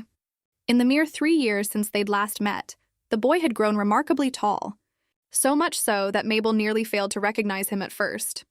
He politely greeted the Duchess, and it was around this time that his younger sister, Amelie, made her appearance as well, the girl offering a perfectly graceful curtsy before launching into an enthusiastic stream of chatter.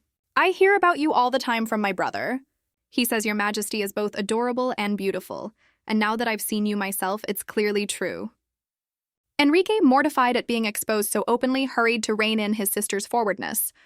But to his surprise, Mabel simply smiled and thanked her graciously, complimenting the girl's charm in return. Before long, a servant arrived to let them know it was time to head home. Once the carriage had pulled well away, the Duchess asked Mabel whether she'd had any contact with the younger members of the Javier family. Upon learning it had only been a handful of encounters, she offered a heartfelt piece of advice. When it comes to the Javier family, you would do well to remain cautious. On the ride back, Mabel found herself deliberately avoiding eye contact with the Duchess, but it took only a single instance for the Duchess to notice. "Are you afraid of me, Your Majesty?" Mabel mustered her courage and finally asked the question that had been weighing on her. "Do you not hate me?" The Duchess replied plainly that she had no reason to hate her. And yet, even hearing this, Mabel remained unconvinced. After all, it was because of her that Oscar had never taken the throne, and on top of that, she was the daughter born from the retired emperor's second marriage. Surely that alone should have been reason enough for the Duchess to resent her.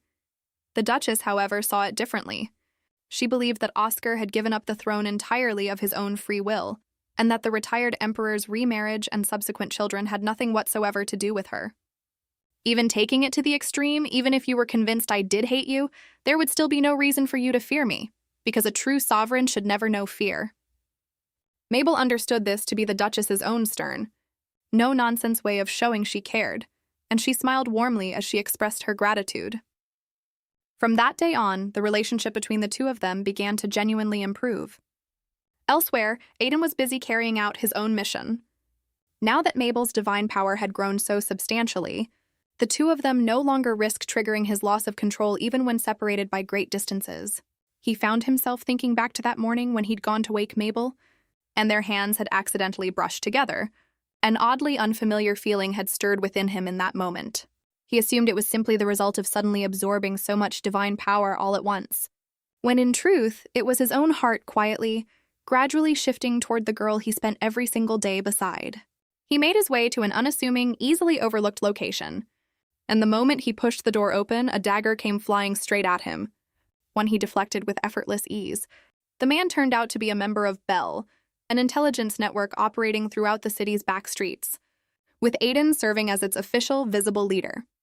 The organization had been quietly established 3 years earlier, and within a remarkably short time, it had spread its reach across every level of society, amassing an almost unimaginable wealth of information. Today, Aiden had come, as he did routinely, to consolidate the latest intelligence. The true power behind the organization, though, was none other than the 5-year-old Empress, Mabel herself. Although she was capable of communicating with every animal in the world, exposing that ability too openly would leave her vulnerable to exploitation by anyone with ill intent. And as Empress, her own movements were far too restricted for her to gather information directly. What she needed was an intelligence network of her own, and so Belle had been born. We've confirmed that Baron Milk's men have been frequently spotted near the Dublin border, though the exact reason remains under investigation. Meanwhile, the old fox Javier has kept remarkably quiet lately, though word is he's set his sights on the gold mines. Mabel had already prepared her countermeasures, and was simply biding her time, waiting for Javier to slip up and reveal his true colors. After all, that was precisely the price he deserved to pay. The 5-year-old Empress's very first public appearance had finally arrived, and the moment she stepped into view, she dazzled everyone in attendance. Today marked the long-anticipated founding anniversary banquet, and the old fox's daughter had already captured the attention of everyone in the room.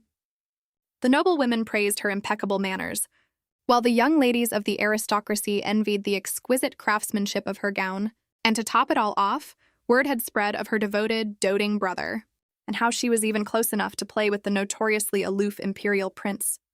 She seemed, without question, to be the true star of the evening.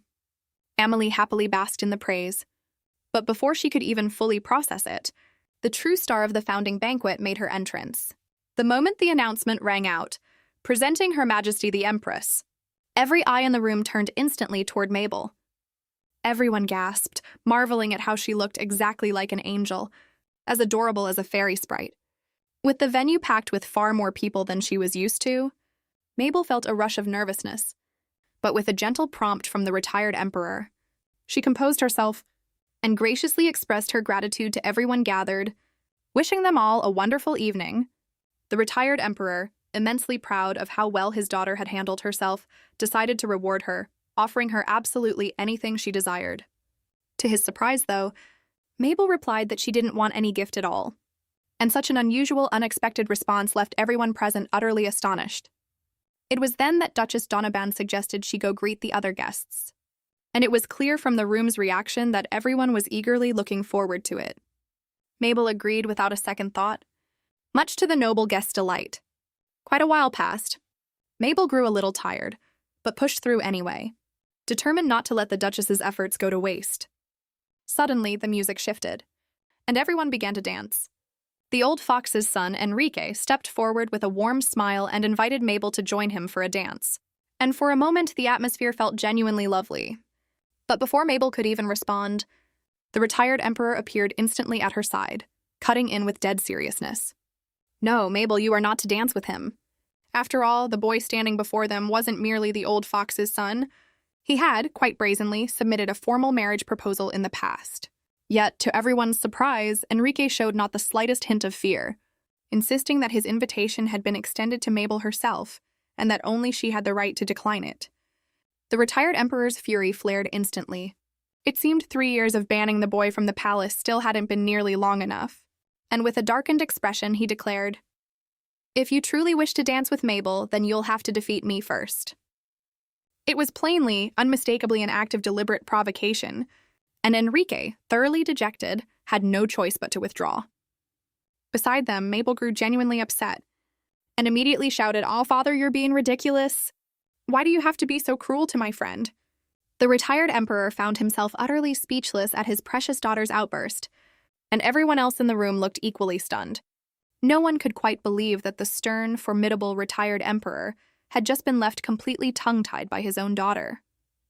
Behind them, Duchess Donovan remained remarkably unbothered by the whole scene, having fully expected things to play out exactly this way, which was precisely why she'd skipped the whole business of teaching Mabel to dance in the first place. Thoroughly annoyed, Mabel glanced toward a noblewoman standing nearby,